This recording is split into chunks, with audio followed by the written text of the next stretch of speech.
Joyce T വിയുടെ എല്ലാ പ്രിയ പ്രേക്ഷകർക്കും യേശുക്രിസ്തുവിൻ്റെ നാമത്തിൽ ഞങ്ങളുടെ സ്നേഹവും വന്ദനവും അറിയിക്കുന്നു.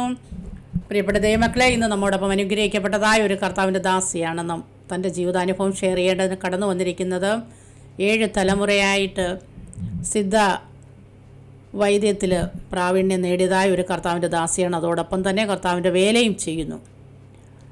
അപ്പം ആ സഹോദരിയെ കർത്താവ് എങ്ങനെ ഉപയോഗിക്കുന്നു എന്നുള്ളൊരു അനുഗ്രഹിക്കപ്പെട്ട സാക്ഷ്യമാണ് ഇന്ന് നാം കേൾക്കാൻ പോകുന്നത്. ശ്രദ്ധയോടും പ്രാർത്ഥനയോടും കൂടെയൊക്കെ ആയിരുന്നാൽ എല്ലാ പ്രിയപ്പെട്ടവർക്കും അത് ജീവിതത്തിലെ ഏറ്റവും വലിയ അനുഗ്രഹമായി തീരുമെന്ന് കർത്താവിൽ വിശ്വസിക്കുന്നു. ഈ സാക്ഷ്യത്തിലൂടെ കർത്താവിൻ്റെ നാമം മഹിമപ്പെടുവാനിടയായി തീരട്ടെ. സാക്ഷ്യത്തിലേക്ക് കടന്നു പോകുന്നതിന് മുന്നമേ തന്നെ നമുക്ക് ദൈവസന്നിധിയിലൊന്ന് പ്രാർത്ഥിക്കാം. ഹല്ലേലൂയ, സ്തോത്രം സ്തോത്രം. പരിശുദ്ധ കർത്താവേ, നന്ദി നിറഞ്ഞ ഹൃദയത്തോടെ ഞങ്ങളങ്ങേ സ്തുതിക്കുന്നു, വാഴ്ത്തുന്നു കർത്താവേ. അങ്ങയുടെ സാന്നിധ്യം ഞങ്ങളോട് കൂടെ ഇരിക്കുന്നതിനാൽ നന്ദി കർത്താവെ. പ്രിയ ദേവദാസിയെ കരങ്ങളിൽ ഏൽപ്പിക്കുന്നു. കർത്താവ് നടത്തിയ വിധങ്ങളും വഴികളുമൊക്കെ കർത്താവെ പറയുവാനുള്ള കൃപ കൊടുത്താട്ട് കർത്താവിൻ്റെ സാന്നിധ്യം അനുഭവിച്ചറിയുവാൻ സഹായിക്കട്ടെ കർത്താവെ. കേൾവിക്കാരെയെല്ലാം അനുഗ്രഹിച്ചാട്ട് യേശു ക്രിസ്തുവിൻ്റെ നാമത്തിൽ തന്നെ ആമേൻ. ഹല്ലേലൂയ, ആമേൻ ആമേൻ. ഓക്കെ ദേവദാസി ഞങ്ങളോടൊപ്പം ആയിരിക്കുന്നതിൽ ഒത്തിരി സന്തോഷമുണ്ട്. ദേവദാസിയുടെ ജീവിതാനുഭവം ഷെയർ ചെയ്യേണ്ടതിന് വേണ്ടി ഞങ്ങൾ ജോയ്സ് ടി വിയിലേക്ക് പ്രിയ സഹോദരിയെ വളരെയധികം സ്നേഹത്തോടെ സ്വാഗതം ചെയ്യുന്നു. Praise lord. എന്തൊക്കെയുണ്ട് വിശേഷങ്ങൾ? ഓക്കെ, വീട്ടിൽ ആരൊക്കെയുണ്ട്? എവിടെ നിന്നാണ് ജോയിൻ ചെയ്തേക്കുന്നത് ഒന്ന് പരിചയപ്പെടുത്തിയാട്ടോ. ഞാൻ താമസിക്കുന്നത് തിരുവനന്തപുരത്ത് കാഞ്ഞിരകുളം നെല്ലിമൂട് എന്ന് പറയുന്ന സ്ഥലമാണ്. അവിടെ IPC സഭയുടെ സഭാ ചാർത്താളിന്റെ ഹസ്ബൻഡ് പാസ്റ്റർ രാജ. അവിടെ വെച്ചാ ഞാൻ ഇപ്പൊ ഈ മീഡിയയിൽ ജോയിൻ ചെയ്യുന്നത്. എനിക്ക് ഞങ്ങള് കുടുംബമായി അവിടെ താമസിക്കുകയാണ്. എനിക്ക് 2 മക്കള്, ഒരു മകനും ഒരു മകളും. പാസ്റ്റർ ആറാമട സെന്ററിന്റെ കീഴിൽ പ്രവർത്തിക്കുന്ന IPC സഭയുടെ ഒരു സഭാ ശുശ്രൂഷകനായിട്ട് പ്രവർത്തിച്ചുകൊണ്ടിരിക്കുന്നു. ഞാനൊരു സിദ്ധ ഡോക്ടറാണ്. ഞങ്ങളുടെ അമ്മയുടെ തലമുറ 7 തലമുറ കൊണ്ട് ഞങ്ങൾ സിദ്ധ ചികിത്സയില് അനുഭവവും, അതോടൊപ്പം ഞാൻ മെഡിക്കൽ കോളേജില് സിദ്ധ ഡോക്ടറിന് പഠിച്ച് ഡോക്ടറേറ്റ് എടുത്ത് ഇപ്പൊ സിദ്ധ ഡോക്ടറായിട്ട് ഞാൻ പഠിച്ച കോളേജിൽ തന്നെ 2 വർഷം ജോലി നോക്കി. അതിനുശേഷം ഞാൻ പ്രൈവറ്റ് ആയിട്ട് ഹോസ്പിറ്റൽ നടത്തുകയാണ്. അതിന്റെ പേര് പ്രൈസി സിദ്ധ ഹോസ്പിറ്റലാണ്. എൻ്റെ മകളുടെ പേര് വെച്ചാണ് അത് നടത്തിക്കൊണ്ടിരിക്കുന്നത്. പ്രൈസി സിദ്ധ ഹോസ്പിറ്റലാണ്. എൻ്റെ പേര് ഡോക്ടർ രാജമല്ലിയാണ്, രാജമല്ലി DSM. അങ്ങനെ ഞങ്ങളെ സന്തോഷമായിട്ട് നടന്നു വരുന്നു. ഓക്കെ, കർത്താവ് സഹായിക്കട്ടെ. വിശുദ്ധ ബൈബിളിൽ നമുക്ക് കാണാൻ കഴിയുന്നല്ലോ, ലൂക്കോസ് ഒരു വൈദ്യനായിരുന്നു. അതോടൊപ്പം തന്നെ കർത്താവിൻ്റെ ഒരു ശിഷ്യനായിട്ട് കർത്താവിൻ്റെ വേലയും ചെയ്യും. അതുപോലെ ഈ ലോകത്തിൽ പ്രിയ സഹോദരിക്കും കർത്താവ് ഒരു വൈദ്യശാസ്ത്രത്തോടൊപ്പം തന്നെ കർത്താവിൻ്റെ നാമത്തെ ഉയർത്തുവാനും, ഏതെല്ലാം വൈദ്യങ്ങളുണ്ടെങ്കിലും രോഗികൾക്ക് ഏറ്റവും നല്ല വൈദ്യൻ കർത്താവ് തന്നെയാണ്. എങ്കിലും മാനുഷികമാവുന്ന രീതിയിൽ നമ്മൾ പല വൈദ്യ കാര്യങ്ങളൊക്കെ ക്രമീകരിക്കുന്നുണ്ടല്ലോ. ഒത്തിരി മെഡിസിൻസൊക്കെ നമ്മൾ കൊടുക്കുന്നുണ്ട്. അതിനും കുറച്ച് ശക്തികളും കാര്യങ്ങളും ഒക്കെ ഉണ്ട്. പക്ഷേ മനുഷ്യനാൽ കഴിയാത്തത് ദൈവത്താൽ കഴിയും. സകല രോഗികളെയും സൗഖ്യമാക്കുന്ന ഒരു കർത്താവിൻ്റെ സാന്നിധ്യം സിസ്റ്റർ ഹോസ്പിറ്റലോടും കൂടെ ഇരിക്കട്ടെ, സിസ്റ്ററിൻ്റെ പ്രാക്ടീസിനോടും കൂടെ ഇരിക്കട്ടെ എന്ന് ആദ്യമേ തന്നെ ഞാൻ ആശംസിക്കുന്നു. പ്രിയ ദേവദാസിയുടെ ജീവിതത്തിൻ്റെ അനുഭവങ്ങളെ ഇനി നമ്മുടെ ചാനലുമായിട്ട് ഷെയർ ചെയ്യാവുന്നതാണ്. Thank you. ഞാൻ കർത്താവിൻ്റെ കൃപയാൽ ഞാനൊരു ക്രിസ്തീയ കുടുംബത്തിൽ തമിഴ്നാട്ടില് കളിയത്തോള ഭാഗത്ത് ചൂല അതായത് ഊരമ്പ് എന്ന് പറയുന്ന സ്ഥലത്തിൻ്റെ അടുത്ത് ഒരു അമ്മയ്ക്കും അപ്പയ്ക്കും 7ാമത്തെ മകളായിട്ട് ജനിക്കുവാൻ കർത്താവ് എനിക്ക് ഭാഗ്യം തന്നു. ഞങ്ങള് 8 മക്കളാണ്. അമ്മയും പപ്പയും അങ്ങനെ 10 പേരടങ്ങുന്ന ഒരു കുടുംബമായിരുന്നു. ഞങ്ങൾക്ക് അങ്ങനെ വലിയ സാമ്പത്തികമായിട്ടുള്ള ഒരു നന്മയോ മറ്റൊരു ഒന്നും വലുതായിട്ടില്ല. അമ്മ ചികിത്സയുടെ ബന്ധത്തിലും പപ്പയ്ക്ക് അങ്ങനെ പറയത്തക്ക വേറെ ജോലിയൊന്നുമില്ല. അങ്ങനെ ഞങ്ങൾ 8 പേരെയും എൻ്റെ അമ്മ പഠിപ്പിക്കുകയും ഞങ്ങളെ വളർത്തുകയും ചെയ്യാനിടയായി. ഞങ്ങള് RCയിൽ ആദ്യമായി കടന്നുപോയി. അന്ന് ഞങ്ങൾക്ക് ദാരിദ്ര്യമായിരുന്നു. ഒരു 50 വർഷത്തിന് മുമ്പൊക്കെയുള്ള കാര്യങ്ങളാണ് ഞാൻ ഈ സാക്ഷ്യത്തിൽ പറയുന്നത്. അന്നത്തെ കഷ്ടത അനുസരിച്ച് ആഹാരത്തിനൊക്കെ വളരെ ബുദ്ധിമുട്ടായിരുന്നു. അപ്പൊ ഈ RC പള്ളിയിലൊക്കെ അന്ന്, ഇപ്പൊ അങ്ങനെ ഒന്നുമില്ല, അന്നൊക്കെ ഈ ഗോതമ്പ് മാവും പാൽപ്പൊടിയും എണ്ണയും ഇതൊക്കെ കിട്ടുമായിരുന്നു. അപ്പൊ അതിനു വേണ്ടി അത് അങ്ങനെ ഒരു ഞങ്ങള് അവിടെ പോകുമായിരുന്നു. പോയ അവിടുത്തെ ആരാധനയ്ക്ക് പങ്കെടുക്കും. പക്ഷെ ആരാധനയില് അതില് ദൈവികമായിട്ടുള്ള ഒരു കാര്യവും ഞങ്ങൾക്ക് അന്ന് മനസ്സിലാക്കാൻ പറ്റിയില്ല. പക്ഷെ ഇന്ന് കരസ്മാറ്റിക്കും അങ്ങനെ പല കാര്യങ്ങൾ വെച്ച് ഇന്ന് ആർസിയിലൊക്കെ വലിയ ഉണർവുകൾ വരുത്തുന്നുണ്ട്. എന്നാൽ അന്ന് അങ്ങനെ ഒന്നുമില്ല. വെറും പ്രാർത്ഥന, അച്ഛൻ പ്രാർത്ഥിക്കും, ഞങ്ങൾ വെളിയിലിരുന്ന് കണ്ടിട്ട് ഇനി പോരും. ആർക്കും ബൈബിൾ കൊണ്ടുപോകാനുള്ള അനുവാദം അന്നില്ല. പക്ഷെ ഇന്ന് ഒക്കെ കൊണ്ടുപോകുന്നതായിരിക്കും, അറിഞ്ഞുകൂടാ. അങ്ങനെയായിരുന്നു. പക്ഷെ അതിൽ നിന്ന് പിന്നെ ഞങ്ങള് CSIയിൽ പോയി. CSIയിൽ പോയിട്ടും അവിടെയും നമ്മൾ വിചാരിച്ചത് ഈ CSIയിൽ ഇരുന്നത് വരെ ഞങ്ങൾ ചിന്തിച്ചത് വിചാരിച്ച അതാ കറക്റ്റ്, അവര് പറയുന്നതാ കറക്റ്റ്, അവര് പറയുന്നതാ ഉപദേശം. അപ്പൊ അന്ന് ഇന്ന് മാനസാന്തര സ്നാനമൊക്കെ പറയുന്നതായിരിക്കാം. അന്നത്തെ കാലത്ത് മാനസാന്തരത്തെ കുറിച്ചോ സ്നാനത്തെ കുറിച്ചോ രക്ഷയുടെ അനുഭവത്തെ കുറിച്ചോ അല്ലെങ്കിൽ നമ്മള് മരണത്തിന് ശേഷം സ്വർഗത്തിൽ പോകും അല്ലെങ്കിൽ നരകത്തിൽ പോകും, അല്ലെങ്കിൽ നമ്മുടെ പാപത്തിന്റെ ശമ്പളം മരണം, ഇതൊന്നും അന്ന് ഞങ്ങൾ CSIയിൽ അതൊന്നും പറഞ്ഞു തന്നിട്ടില്ല. അന്നത്തെ CSI എന്ന് പറയുന്നത് പാടും പ്രാർത്ഥിക്കും, ഡെസ്കും ബെഞ്ചൊക്കെ ഇട്ടിട്ടുണ്ട്, പാടും പ്രാർത്ഥിക്കും, അങ്ങനെയൊക്കെ എന്നിട്ട് വീട്ടിൽ പോരും. ആത്മീകമായിട്ട് ഒന്ന് വളരാൻ അന്ന് കഴിഞ്ഞിട്ടില്ല. അതിനുശേഷം ഞങ്ങളുടെ CSI ചർച്ച് എന്ന് പറയുന്നത് ഏകദേശം 1.5 കിലോമീറ്റർ ഞങ്ങളുടെ വീട്ടിൽ നിന്ന് നടന്നു പോകണം. അതുകൊണ്ട് അപ്പോ എന്റെ മൂത്തവരൊക്കെ 2 ചേച്ചിമാര്, 3 അണ്ണന്മാര്, അങ്ങനെ അവരൊക്കെ വളർന്നു വന്നപ്പോൾ അവരെ പഠിത്തമനുസരിച്ച് ദൂരെയൊക്കെ പഠിക്കാൻ പോയി. പിന്നെ അടുത്ത വീട്ടിലെ കാര്യങ്ങൾ ചെയ്യുന്നത് ഞാനാണ്. അങ്ങനെ അപ്പം പപ്പ പറഞ്ഞു എന്തായാലും ഉച്ചയ്ക്കുള്ള ഫുഡ് റെഡിയാക്കാൻ. അത് എനിക്ക് ശേഷം 2 സഹോദരിമാര്, എന്റെ 2 വയസ്സിന് താഴെ. അപ്പൊ അവരുടെ കാര്യങ്ങളൊക്കെ നോക്കണം. അമ്മയ്ക്കും പപ്പയ്ക്കൊക്കെ വരുമ്പം ഫുഡ് ഉണ്ടാക്കണം. അങ്ങനെയുള്ള കുഞ്ഞിലെ തന്നെ ഒരു പാരമ്പര്യ ഒരു വീട്ടുകാര്യങ്ങൾ അന്വേഷിക്കാൻ ഉള്ള ഒരു ചുമതല കൂടെ അന്ന് എനിക്കുണ്ടായിരുന്നു. അപ്പൊ ഉച്ചയ്ക്കുള്ള ആഹാരത്തിന് വേണ്ടി പപ്പ വിചാരിച്ചു 1.5 കിലോമീറ്റർ നടന്ന് CSIയിൽ ആരാധന കഴിഞ്ഞ് വരുമ്പോൾ ഏകദേശം 12 മണിയാവും. അതുകൊണ്ട് നിങ്ങൾ ഒരു കാര്യം ചെയ്യണം, ഈ അടുത്ത് ശ്രീകണ്ഠൻ എന്ന് പറയുന്ന ഒരു ചർച്ചുണ്ട്, ചർച്ച് ഓഫ് ഗാഡിന്റെയാണ്. അപ്പൊ അവിടെ പോയി സൺഡേസ് ക്ലാസ്സിന് പോയാൽ മതി, പോയിട്ട് വന്ന് വീട്ടിലെ കാര്യങ്ങൾ ചെയ്യാൻ തുടങ്ങി. അപ്പൊ ഞങ്ങൾ അങ്ങനെ സൺഡേസ് ക്ലാസ്സിന് പോകും, വീട്ടിലെ കാര്യങ്ങളൊക്കെ ചെയ്തു തുടങ്ങി. അപ്പൊ സൺഡേസ് ക്ലാസ്സിൽ വെച്ച് പഠിക്കുന്ന ഓരോ കാര്യങ്ങളും വചനങ്ങളും അവിടെയുള്ള ആരാധനയും പ്രാർത്ഥനയും വ്യത്യാസമാണ്. നമ്മൾ CSIയിലും RCയിലും പോകുന്നതിനേക്കാൾ വ്യത്യാസം. അപ്പൊ അത് പഠിക്കും തോറും അതിൽ ഇറങ്ങണം എന്നുള്ള ഒരു താല്പര്യം, അതിൽ ആഴമായി ഒന്ന് പ്രാർത്ഥിക്കണം. തന്റെ ഏകജാതനായ പുത്രൻ വിശ്വസിക്കുന്ന ഏവനും അവർ നശിച്ചു പോകാതെ നിത്യജീവനെ പ്രാപിക്കേണ്ടതിന് അവൻ ലോകത്തെ സ്നേഹിച്ചു. അപ്പൊ ഈ യോഹന്നാൻ സുവിശേഷം 3:16. അപ്പൊ ഇതൊക്കെ പഠിച്ചപ്പോൾ ഇതിനെ കുറിച്ച് തന്നെ കുഞ്ഞിലെ ഓരോന്നും പഠിപ്പിക്കുന്ന സാറിനോട് ചോദിക്കും, അത് എന്താണ്, അങ്ങനെ വെച്ചാൽ എന്താണ് എന്നൊക്കെ അങ്ങനെ ചോദിച്ചൊക്കെ മനസ്സിലാക്കിയപ്പോൾ അപ്പൊ നമുക്ക് കർത്താവ് നമുക്ക് വേണ്ടി മരിച്ചു അടക്കപ്പെട്ടു ഉയർത്തെഴുന്നേറ്റു. അപ്പൊ നമ്മൾ ദൈവ മക്കളാ കാണുമ്പോൾ നാം ദൈവ മക്കൾ എന്ന് വിളിക്കപ്പെടാം. അപ്പൊ ദൈവ മക്കളാകണം, അത് എങ്ങനെയാണ്? അപ്പൊ ഇതിനെ കുറിച്ചൊക്കെ കുറെ മനസ്സിലാക്കി വന്നപ്പോൾ അതിൽ തന്നെ നമ്മൾ ആകർഷിക്കപ്പെടുവാനിടയായി. കാരണം ജനം പറയുന്നത് പരിശുദ്ധാത്മാവ് ആകർഷിക്കാതെ ആർക്കും ദൈവത്തെ അറിയുവാനോ ദൈവത്തോട് അടുക്കുവാനോ കഴിയത്തില്ല. എന്നാൽ പരിശുദ്ധാത്മാവിന്റെ ആകർഷണം അപ്പോഴേ ഏകദേശം 12 വയസ്സിലൊക്കെ ഞാൻ പോകുന്നത്, സൺഡേസ് ക്ലാസ്സിൽ പോകുന്നത്. അപ്പൊ ഈ 12 വയസ്സൊക്കെ ആകുമ്പോഴേ അന്ന് ഒരു സാധാരണ ആളിന്റെ ഒരു പക്വത എനിക്ക് അന്നുണ്ട് കുഞ്ഞിലെ.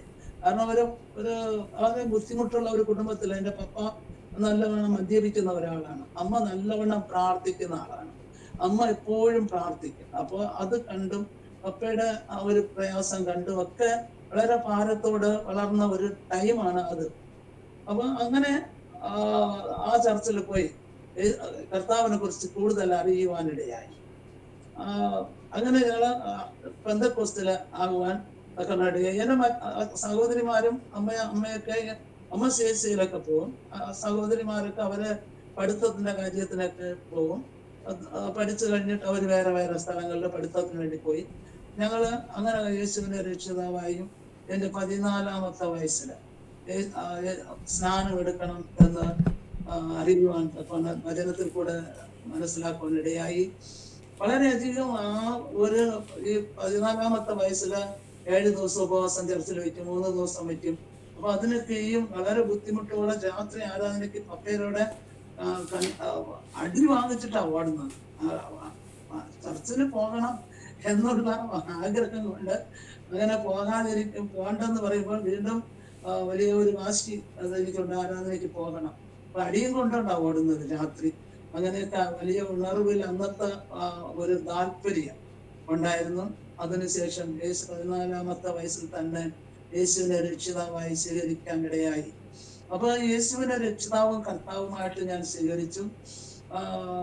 സ്വീകരിച്ചപ്പോ ചർച്ചില് ഒരു 3 ദിവസത്തെ ഉപവാസ പ്രാർത്ഥന വെച്ചു. ഈ 3 ദിവസത്തെ ഉപവാസ പ്രാർത്ഥന എന്ന് പറയുന്നത് സ്നാനത്തിന് വേണ്ടിയും പരിശുദ്ധാത്മാവിന് വേണ്ടിയും കൂടെയാണ്. അപ്പൊ ഞാന് 13-ാമത്തെ വയസ്സില് സ്നാനത്തിന് വേണ്ടി അവിടെ 7 ദിവസത്തെ ഉപവാസം നടന്നു. 7 ദിവസത്തെ ഉപവാസം നടന്നപ്പോഴ് ഞാന് ചർച്ചിൽ സ്നാനത്തിന് വേണ്ടി ഞാൻ എൻ്റെ 13-ാമത്തെ വയസ്സില് സ്നാനത്തിന് വേണ്ടി എണീറ്റ് സാക്ഷ്യം പറഞ്ഞു. സാക്ഷ്യം പറഞ്ഞപ്പോൾ അപ്പൊ പാസ്റ്റർ പറഞ്ഞു, ഞങ്ങളുടെ ഒരു ബന്ധുവാണ്, പപ്പയുടെ സ്വഭാവം നല്ലവണ്ണം അറിയാം, നമ്മുടെ കുടുംബത്തിന്റെ ചുറ്റുപാടും നല്ലവണ്ണം അറിയാം. അപ്പൊ എന്താ പറഞ്ഞു, പാസ്റ്റർ പറഞ്ഞത്, എന്തായാലും നിനക്കിപ്പൊ സ്നാനപ്പെടാൻ പറ്റത്തില്ല, നീ ഇപ്പൊ സ്നാനപ്പെടണ്ട, നിനക്ക് ഇനി അങ്ങോട്ട് പോട്ടെ, കാരണം നിന്റെ പപ്പ വടിയും തടിയും കൊണ്ടുവരും അടിക്കാൻ, അതുകൊണ്ട് വേണ്ട, നീ പിന്നെ സ്നാനപ്പെട്ടാൽ മതി. അപ്പൊ ഞാൻ ഞാനങ്ങ് മാറി ബാക്കിലോട്ട് പോയിരുന്നിട്ട് ആരാധന കഴിഞ്ഞപ്പം പാസ്റ്ററോട് ഞാൻ പറഞ്ഞു, പാസ്റ്റർ, ഞാൻ ഇന്ന് മരിച്ചാൽ ഞാൻ സ്വർഗത്തിൽ പോകത്തില്ലല്ലോ. ഞാൻ സ്നാനത്തിന് വേണ്ടി വന്നു, ആഗ്രഹിച്ച് പാസ്റ്റർ അടുത്ത് വന്നു, പക്ഷെ ഞാൻ അഥവാ ഇന്ന് മരിച്ചാൽ ഞാൻ സ്വർഗത്തിൽ പോകത്തില്ല. അപ്പൊ പാസ്റ്ററാണ് അതിന് മറുപടി പറയേണ്ടത്. പാസ്റ്റർ മറുപടി പറയണം, യേശുപ്പനോട് മറുപടി പറയണം, എനിക്ക് സ്നാനം തന്നില്ല എന്ന്. അപ്പൊ അങ്ങനെയൊക്കെ ഒരു ബുദ്ധി എനിക്കുണ്ട് കുഞ്ഞിനെ. അപ്പൊ പാസ്റ്റർ പറഞ്ഞില്ല, നീ അങ്ങനെ ഒന്നും പെട്ടെന്നൊന്നും മരിക്കത്തില്ല, നീ സ്നാനപ്പെട്ട് അഭിഷേകം പ്രാപിച്ച ഒരു ദൈവ പൈതലായിട്ട് ജീവിച്ച കർത്താവിന്റെ വേലയൊക്കെ ചെയ്തിട്ടേ ദൈവം നിന്നെ വിളിക്കത്തുള്ളൂ. അതുകൊണ്ട് മക്കള് ഇപ്പൊ ഒന്ന് മാറി പോണം, അടുത്ത സ്നാനത്തിന്റെ സമയം വരുമ്പോൾ നിന്റെ പപ്പയുടെ അനുവാദത്തോടെ ഞാൻ നിന്നെ സ്നാനപ്പെടുത്താം. ഞാൻ വീട്ടിൽ വന്നു 3 ദിവസം ആയപ്പോൾ എനിക്ക് പനി തുടങ്ങി, ഭയങ്കരമായ പനി. എനിക്ക് മനസ്സിനൊരു പ്രയാസം, അതോടൊപ്പം പനിയായിരുന്നു. 20-21 ദിവസം ഭയങ്കര ജ്വരമായിരുന്നു. ഞാൻ ജ്വരമായിട്ട് ആസ്പത്രിയിൽ അഡ്മിറ്റ് ആയിരുന്നു. തമിഴ്നാട്ടിൽ മാർത്താണ്ഡ എന്ന് പറയുന്ന ഒരു ആസ്പത്രിയിൽ 21 ദിവസം അഡ്മിറ്റ് ആയിരുന്നു. ഭയങ്കര ജ്വരം. അപ്പൊ എന്റെ കിടപ്പയിൽ കിടന്നുകൊണ്ടും ഞാൻ മരിച്ചു പോകും, ഞാൻ സ്വർഗത്തിൽ പോകത്തില്ല, ഞാൻ സ്നാനപ്പെട്ടു അല്ലെങ്കിൽ വചനപ്രകാരം സ്നാനം ഞാൻ 2 എടുത്തിട്ടുണ്ട്. ഒന്ന് RCയിൽ പോയപ്പോൾ ഞങ്ങളെ കുടുംബമായിട്ട് കൊണ്ട് അവിടെ തളിപ്പ് സ്നാനം തന്ന് ഞങ്ങളുടെ എല്ലാവരുടെയും നല്ല ഭംഗിയുള്ള പേരുകളെ മാറ്റി അരുളപ്പൻ, എന്റെ മൂത്ത അണ്ണന്റെ പേര് പുഷ്പരാജൻ, എന്റെ അണ്ണന്റെ പേര് അരുളപ്പനായിട്ട് മാറ്റി. അടുത്ത് എന്റെ 2ാമത്തെ അണ്ണന്റെ പേര് സെൽവരാജൻ, അണ്ണന്റെ പേര് രായപ്പനായിട്ട് മാറ്റി. അങ്ങനെ എന്റെ പേര് രാജമല്ലി എന്നാണ്, എന്നെ മേരിയായിട്ട് മാറ്റി. ഇങ്ങനെ ഞങ്ങളുടെ പേര് വരെ മാറ്റി അവിടെ ഞങ്ങൾക്ക് തളിപ്പ് സ്നാനം അന്ന് തന്നു. ഞങ്ങൾക്ക് അറിഞ്ഞുകൂടെയായിരുന്നു അപ്പോൾ എന്തുകൊണ്ടാണ് ഇത്, എന്തിനാ ഇവരൊക്കെ ഇങ്ങനെ ചെയ്യുന്നൊന്നും അറിഞ്ഞുകൂടാ. അതുപോലെ CSCയിൽ പോയപ്പോഴും സഭയോട് ചേർക്കാൻ അവര് പിന്നെ പറഞ്ഞത് സഭയോടെ ചേർക്കുവാനാണ്. RCയിൽ പോയപ്പോൾ അവർ പറഞ്ഞത് സഭയോടെ ചേർക്കുവാനാണ്. അപ്പൊ സഭയോട് ചേർക്കുവാനാണ് അവർ സ്നാനം തരുന്നത് എന്ന്, നിങ്ങളുടെ പേരും കുടുംബവും അഡ്രസ്സും എല്ലാം എഴുതണം എന്ന് പറഞ്ഞ് സഭയിൽ ചേർക്കാൻ വേണ്ടി അന്ന് തളിപ്പ് സ്നാനം തരുവാൻ CSCയിലും RCയിലും. എന്നാൽ ക്രിസ്തുവോട് ചേരുവാനുള്ള സ്നാനം, അതിനെ കുറിച്ച് അവർക്കും അറിഞ്ഞുകൂടാ, നമുക്കും അറിഞ്ഞുകൂടായിരുന്നു. അതിനുശേഷം ഞാൻ ജ്വരം മാറിയപ്പോ ഞാൻ കിടപ്പിൽ കിടന്നുകൊണ്ട്, കർത്താവ് എനിക്ക് ഞാൻ മരിക്കുന്നില്ല, കാരണം ഞാൻ മരിക്കുന്നതൊക്കെ അന്ന് സ്വപ്നത്തിൽ കണ്ടതാണ്. ഞാൻ അങ്ങനെ നടന്നു പോകുന്നതും മരണത്തിൽ കടുക്കുന്നതും ഭയങ്കര ജ്വരമായിട്ട് രക്തകഴിച്ചല എനിക്ക് വന്നത്, ന്യൂമോണിയായി വന്നത്. അപ്പൊ അങ്ങനെയൊക്കെ ഭയങ്കരമായിട്ട് വന്നിട്ട് പിന്നെ ഞാൻ പറഞ്ഞു, കർത്താവ് എനിക്ക് ഒരു അവസരം തരണം, ഞാൻ സ്നാനപ്പെട്ട് മരിക്കുന്നതിൽ എനിക്ക് സന്തോഷമേ ഉള്ളൂ, എന്നാൽ എനിക്ക് സ്നാനപ്പെടണം, ഒരു അവസരം എനിക്ക് തരണമെന്ന് അന്ന് കിടക്കയിൽ കിടന്ന് പ്രാർത്ഥിക്കാനിടയായി. ദൈവം എന്നെ സൗഖ്യമാക്കി കൊണ്ടുവന്ന് പിന്നെ വീണ്ടും പള്ളിയിലൊക്കെ പോയി. എപ്പോഴും ഞാൻ ഭക്തരോട് പറയും, ഞാൻ എന്നെ ദൈവം സൗഖ്യമാക്കി സ്നാനപ്പെടാനാ അതുകൊണ്ട് ദൈവം എനിക്ക് പപ്പ എനിക്ക് സ്നാനപ്പെടണം, അത് നീ ഇത്തിരി കൂടെ വളരട്ടെ, ശാലം കൂടെ വളരട്ടെ എന്നൊക്കെ പറഞ്ഞ് ആയി. അടുത്ത 14-ാമത്തെ വയസ്സായി. 14-ാമത്തെ വയസ്സിലും ആ സ്നാനത്തിന് വേണ്ടി പപ്പ സ്നാനം ഇടാൻ അനുവാദം തന്നിട്ടില്ല. ഞാൻ സ്നാനപ്പെടുമെന്ന് ആർക്കും അറിഞ്ഞുകൂടാ. ഞാൻ എങ്കിലും പാസ്റ്റർ അടുത്ത് പറഞ്ഞ് ഞാൻ സ്നാനപ്പെടും. അങ്ങനെയായിരുന്നു. സ്നാനപ്പെട്ട് 3 ദിവസം ഞാൻ ഉപവസിച്ച് രഹസ്യമായിട്ട് വീട്ടില്. അപ്പൊ അന്ന് എൻ്റെ ചേച്ചി ഡെലിവറി ആയിട്ട് വീട്ടിൽ കുഞ്ഞിനെ ഡെലിവറി ചെയ്ത് കിടക്കുകയാണ്. അവളെ ആ ചേച്ചിയുടെ ആ കാര്യങ്ങളെല്ലാം, ആഹാരം ഉണ്ടാക്കുന്നതെല്ലാം അന്ന് ഞാൻ അമ്മ ചികിത്സയ്ക്ക് പോകും. അങ്ങനെ ഞാൻ വീട്ടിലെ കാര്യങ്ങളൊക്കെ ചെയ്തു കൊടുക്കും. അപ്പോഴും ഞാൻ ഉപവാസമായി. ഉപവാസത്തിൽ 3 ദിവസം ഉപവസിച്ചിട്ട് 3-ാമത്തെ ദിവസം സ്നാനമാണ്. സ്നാനത്തിന് വേണ്ടി ഞങ്ങള് എല്ലാവരുമായിട്ട് അന്നൊക്കെ അങ്ങനെയാണല്ലോ, കൊട്ടുകടിച്ച് പാട്ടും പാടി ഞങ്ങളെ വീട്ടിന്റെ അടുത്തൂടെ അവർ കുളത്തിലേക്ക് പോയി സ്നാനപ്പെടുന്നത്. അപ്പൊ ഇങ്ങനെയൊക്കെ പോയപ്പോൾ ഞാനും ഓടുകയാണ്. അപ്പൊ പപ്പ വെച്ച് നീ സ്നാനപ്പെടാൻ പോകുന്നു എന്ന് പറഞ്ഞു. ഞാനൊന്നും മിണ്ടിയില്ല. കാരണം എന്റെ ഡ്രസ്സ് ഞാൻ ഒളിച്ച് എടുത്ത് വെച്ചിട്ടുണ്ട്. നേരത്തെ പാസ്റ്റർ വൈഫിൻ്റെ കൊടുത്തിട്ട് ഞാൻ സ്നാനപ്പെടും, ആ പപ്പയോടൊന്നും പറയണ്ട എന്ന് പറഞ്ഞ് ഞാൻ സ്നാനപ്പെടാൻ വേണ്ടി അങ്ങ് പോയി. അടുത്ത് സ്നാനപ്പെട്ടു. കർത്താവിന്റെ കൃപയാൽ അന്ന് ചർച്ചക്കാരന്റെ പാസ്റ്ററുടെ ഒരു പാസ്റ്റർ, സെൻട്രൽ പാസ്റ്റർ ആയിരുന്നു തോമസ് എന്ന് പറയുന്ന ട്രിവാൻഡ്രത്തിലുള്ള ആള്. അവരുടെ കൈക്കീഴില് പാസ്റ്റർ ജോർജ് കുട്ടി എന്ന് പറയുന്ന ഇന്നും ഉണ്ട് എന്നെ സ്നാനപ്പെടുത്തുന്ന പഠിത്തിയ ആ പാസ്റ്റർ ഇന്ന് 80-90 വയസ്സായി എന്ന് തോന്നുന്നു. കഴിഞ്ഞ ആഴ്ച ഞങ്ങൾ ആ പാസ്റ്റർ പോയി കാണുവാൻ തക്കവേണ്ടി ഞാൻ സ്നാനപ്പെടുത്തിയ പാസ്റ്റർ പോയി കാണുവാൻ, അതായത് പാസ്റ്റർ അല്ല, പാസ്റ്റർ ചർച്ചിലാണ് ഞാൻ അപ്പോഴായിരുന്നത്. എന്നെ സ്നാനപ്പെടുത്തിയ തോമസ് പാസ്റ്റർ എന്ന് പറയുന്ന പാസ്റ്റർ. അപ്പൊ ആ പാസ്റ്റർ, ഞാൻ അന്ന് സഭ ചാർജ് ചെയ്ത പാസ്റ്റർ പോയി കാണുവാൻ തക്കവണ്ണം അന്ന് വളരെയധികം കരഞ്ഞു. രാജമലി ഇന്നും ആ കൃപയിൽ നിൽക്കുന്നല്ലോ എന്ന് പറഞ്ഞാൽ എൻ്റെ കയ്യിൽ പിടിച്ച വളരെയധികം ആ പാസ്റ്റർ ആ സന്തോഷത്തോടെ കരയുന്നത് കാണുവാൻ ആ പാസ്റ്ററും പാസ്റ്റർ അമ്മ ഇപ്പോഴും ഉണ്ട്. അങ്ങനെ സ്നാനപ്പെട്ടു വീട്ടിലേക്ക് വന്നപ്പോഴാ പപ്പ അറിയുന്നത് ഞാൻ സ്നാനപ്പെട്ടു എന്നുള്ളത്. അപ്പൊ സ്നാനപ്പെട്ടു എന്ന് പറഞ്ഞപ്പോൾ അന്ന് 3 ദിവസമാണ് നല്ല വിശപ്പുണ്ട്. വിശപ്പിട്ട് എനിക്ക് ഇഷ്ടമുള്ള ആഹാരം അന്ന് വീട്ടിൽ വെച്ചു. അന്ന് ഞാൻ സ്നാനപ്പെട്ടു എന്ന് അറിഞ്ഞപ്പോൾ പപ്പ അതിനെ എടുത്ത് നേരെ പട്ടിക്ക് ഒഴിച്ചു കൊടുത്തു. പട്ടിക്ക് ഒഴിച്ചു, നീ തിന്നയൊന്നും വേണ്ട എന്ന് പറഞ്ഞു. അപ്പൊ ഞാൻ സന്തോഷം. ആഹാരം മനുഷ്യന് അപ്പോഴും ഞാൻ പറഞ്ഞ വചനം പറഞ്ഞു, മനുഷ്യന് അപ്പം കൊണ്ട് മാത്രമല്ലല്ലോ ദൈവത്തിന്റെ വചനം കൊണ്ട് ജീവിക്കും. കർത്താവിന്റെ കൃപയാൽ കർത്താവ് എനിക്ക് എന്നെ സഹായിക്കും എന്ന് പറഞ്ഞ് അങ്ങനെ സ്നാനം സന്തോഷത്തോടെ കഴിയുവാൻ ഞാൻ പറഞ്ഞു. ഇനി പപ്പ എന്റെ ജന്മത്തിൽ സ്നാനപ്പെടില്ല, ഒരു പ്രാവശ്യത്തിൽ എന്നോട് ക്ഷമിക്കണം, ഇനി ഞാൻ മരിക്കുന്നത് വരെ ഞാൻ സ്നാനപ്പെടില്ലോ എന്ന് പറഞ്ഞ് പപ്പ എന്നെ കയ്യിൽ കെട്ടിപ്പിടിച്ച് കരയുവാനിടയായി. ഞാൻ ഇനി സ്നാനപ്പെടുകയില്ല, എന്നെ അടിക്കരുത് എന്ന് പറഞ്ഞു. അപ്പൊ അതിനുശേഷം പപ്പ വിട്ടു. പിന്നെ ചർച്ചിൽ പോയി. അതോടൊപ്പം ഈ സ്നാനപ്പെട്ടതോടൊപ്പം തന്നെ അനേക പരിശുദ്ധാത്മാവിന്റെ ശക്തി എനിക്ക് അപ്പൊ തന്നെ ലഭിക്കുവാനിടയായി. എന്നാൽ അതിനുശേഷം 3 ദിവസത്തെ ഉപവാസം പിന്നെയും മാസം വെച്ചിരുന്നു. അപ്പോ പരിശുദ്ധാത്മാവിന് വേണ്ടി പ്രാർത്ഥിക്കുന്നവർക്ക് പരിശുദ്ധാത്മാവിന്റെ അഭിഷേകം ഇന്നൊക്കെ അങ്ങനെ പരിശുദ്ധാത്മാവിന് വേണ്ടി പള്ളികളിൽ പ്രത്യേകിച്ച് പ്രാർത്ഥന ഉണ്ടെങ്കിൽ ആരും കൂടുതൽ ആൾക്കാർ പോകുന്നില്ല. പക്ഷെ അന്നൊക്കെ വലിയ ഉണർവായിരുന്നു. അത് നമുക്ക് ഇന്നത്തെ പഴയ ആളുകൾ ചോദിക്കുമ്പോൾ അറിയാം. അന്നത്തെ ഒരു ആരാധനയും ഉണർവും ഒന്നും ഇന്ന് സഭകളിൽ പോലും ഇല്ലാത്ത ഒരു കാലഘട്ടം വന്നിരിക്കുകയാണ്. അപ്പൊ അന്ന് പരിശുദ്ധാത്മാവിന് വേണ്ടി കാത്തിരിക്കുന്ന ഒരവസരം. ഞാനും പരിശുദ്ധാത്മാവ് എനിക്ക് വേണമെന്ന് പറഞ്ഞ് എനിക്ക് സാക്ഷ്യം. അപ്പൊ പരിശുദ്ധാത്മാവ് എനിക്ക് കട്ടായം വേണം. കാരണം അന്നത്തെ പാസ്റ്റർമാരുടെ പ്രസംഗവും ഉപദേശവും അങ്ങനെയാണ്. അവരുടെ കൂടെ നടക്കുന്ന അത്ഭുതങ്ങളൊക്കെ കാണുമ്പോൾ ഭൂതങ്ങളൊക്കെ അലറി വിളിച്ച് ഓടുമ്പോഴത്തേക്ക് നമുക്കത് താല്പര്യം, ഒരു ആകാംക്ഷ. കാരണം ഇതുപോലുള്ള കൃപ നമുക്ക് വേണം, ഇതുപോലെ നമ്മളും കർത്താവിന് വേണ്ടി നിൽക്കണം. ഭയങ്കര അന്നത്തെ ഒരു തീഷ്ണത. അപ്പൊ ഇതിന് പരിശുദ്ധാത്മാവ് ഉണ്ടെങ്കിലേ പറ്റുള്ളൂ എന്ന് മനസ്സിലായി. പിന്നെ പരിശുദ്ധാത്മാവിന് വേണ്ടി പ്രാർത്ഥിക്കണം. അങ്ങനെ സാക്ഷ്യം പറഞ്ഞപ്പോൾ ഞാൻ എണീറ്റ് ഞാൻ പറഞ്ഞു, എനിക്ക് പരിശുദ്ധാത്മാവ് വേണം, ഞാൻ സ്നാനപ്പെട്ടു, എനിക്ക് പരിശുദ്ധാത്മാവിന്റെ അഭിഷേകം വേണം, സഭ എനിക്ക് വേണ്ടി പ്രാർത്ഥിക്കണം. ഇങ്ങനെ പറഞ്ഞതേ ഉള്ളൂ. പറഞ്ഞ ഉടനെ മേശയുടെ മുകളിൽ, യാഗപീഠത്തിന്റെ മേശയുടെ മുകളിൽ നിന്ന് ഒരു വലിയ അഗ്നികോളം എന്ന് പറഞ്ഞാൽ നമ്മള്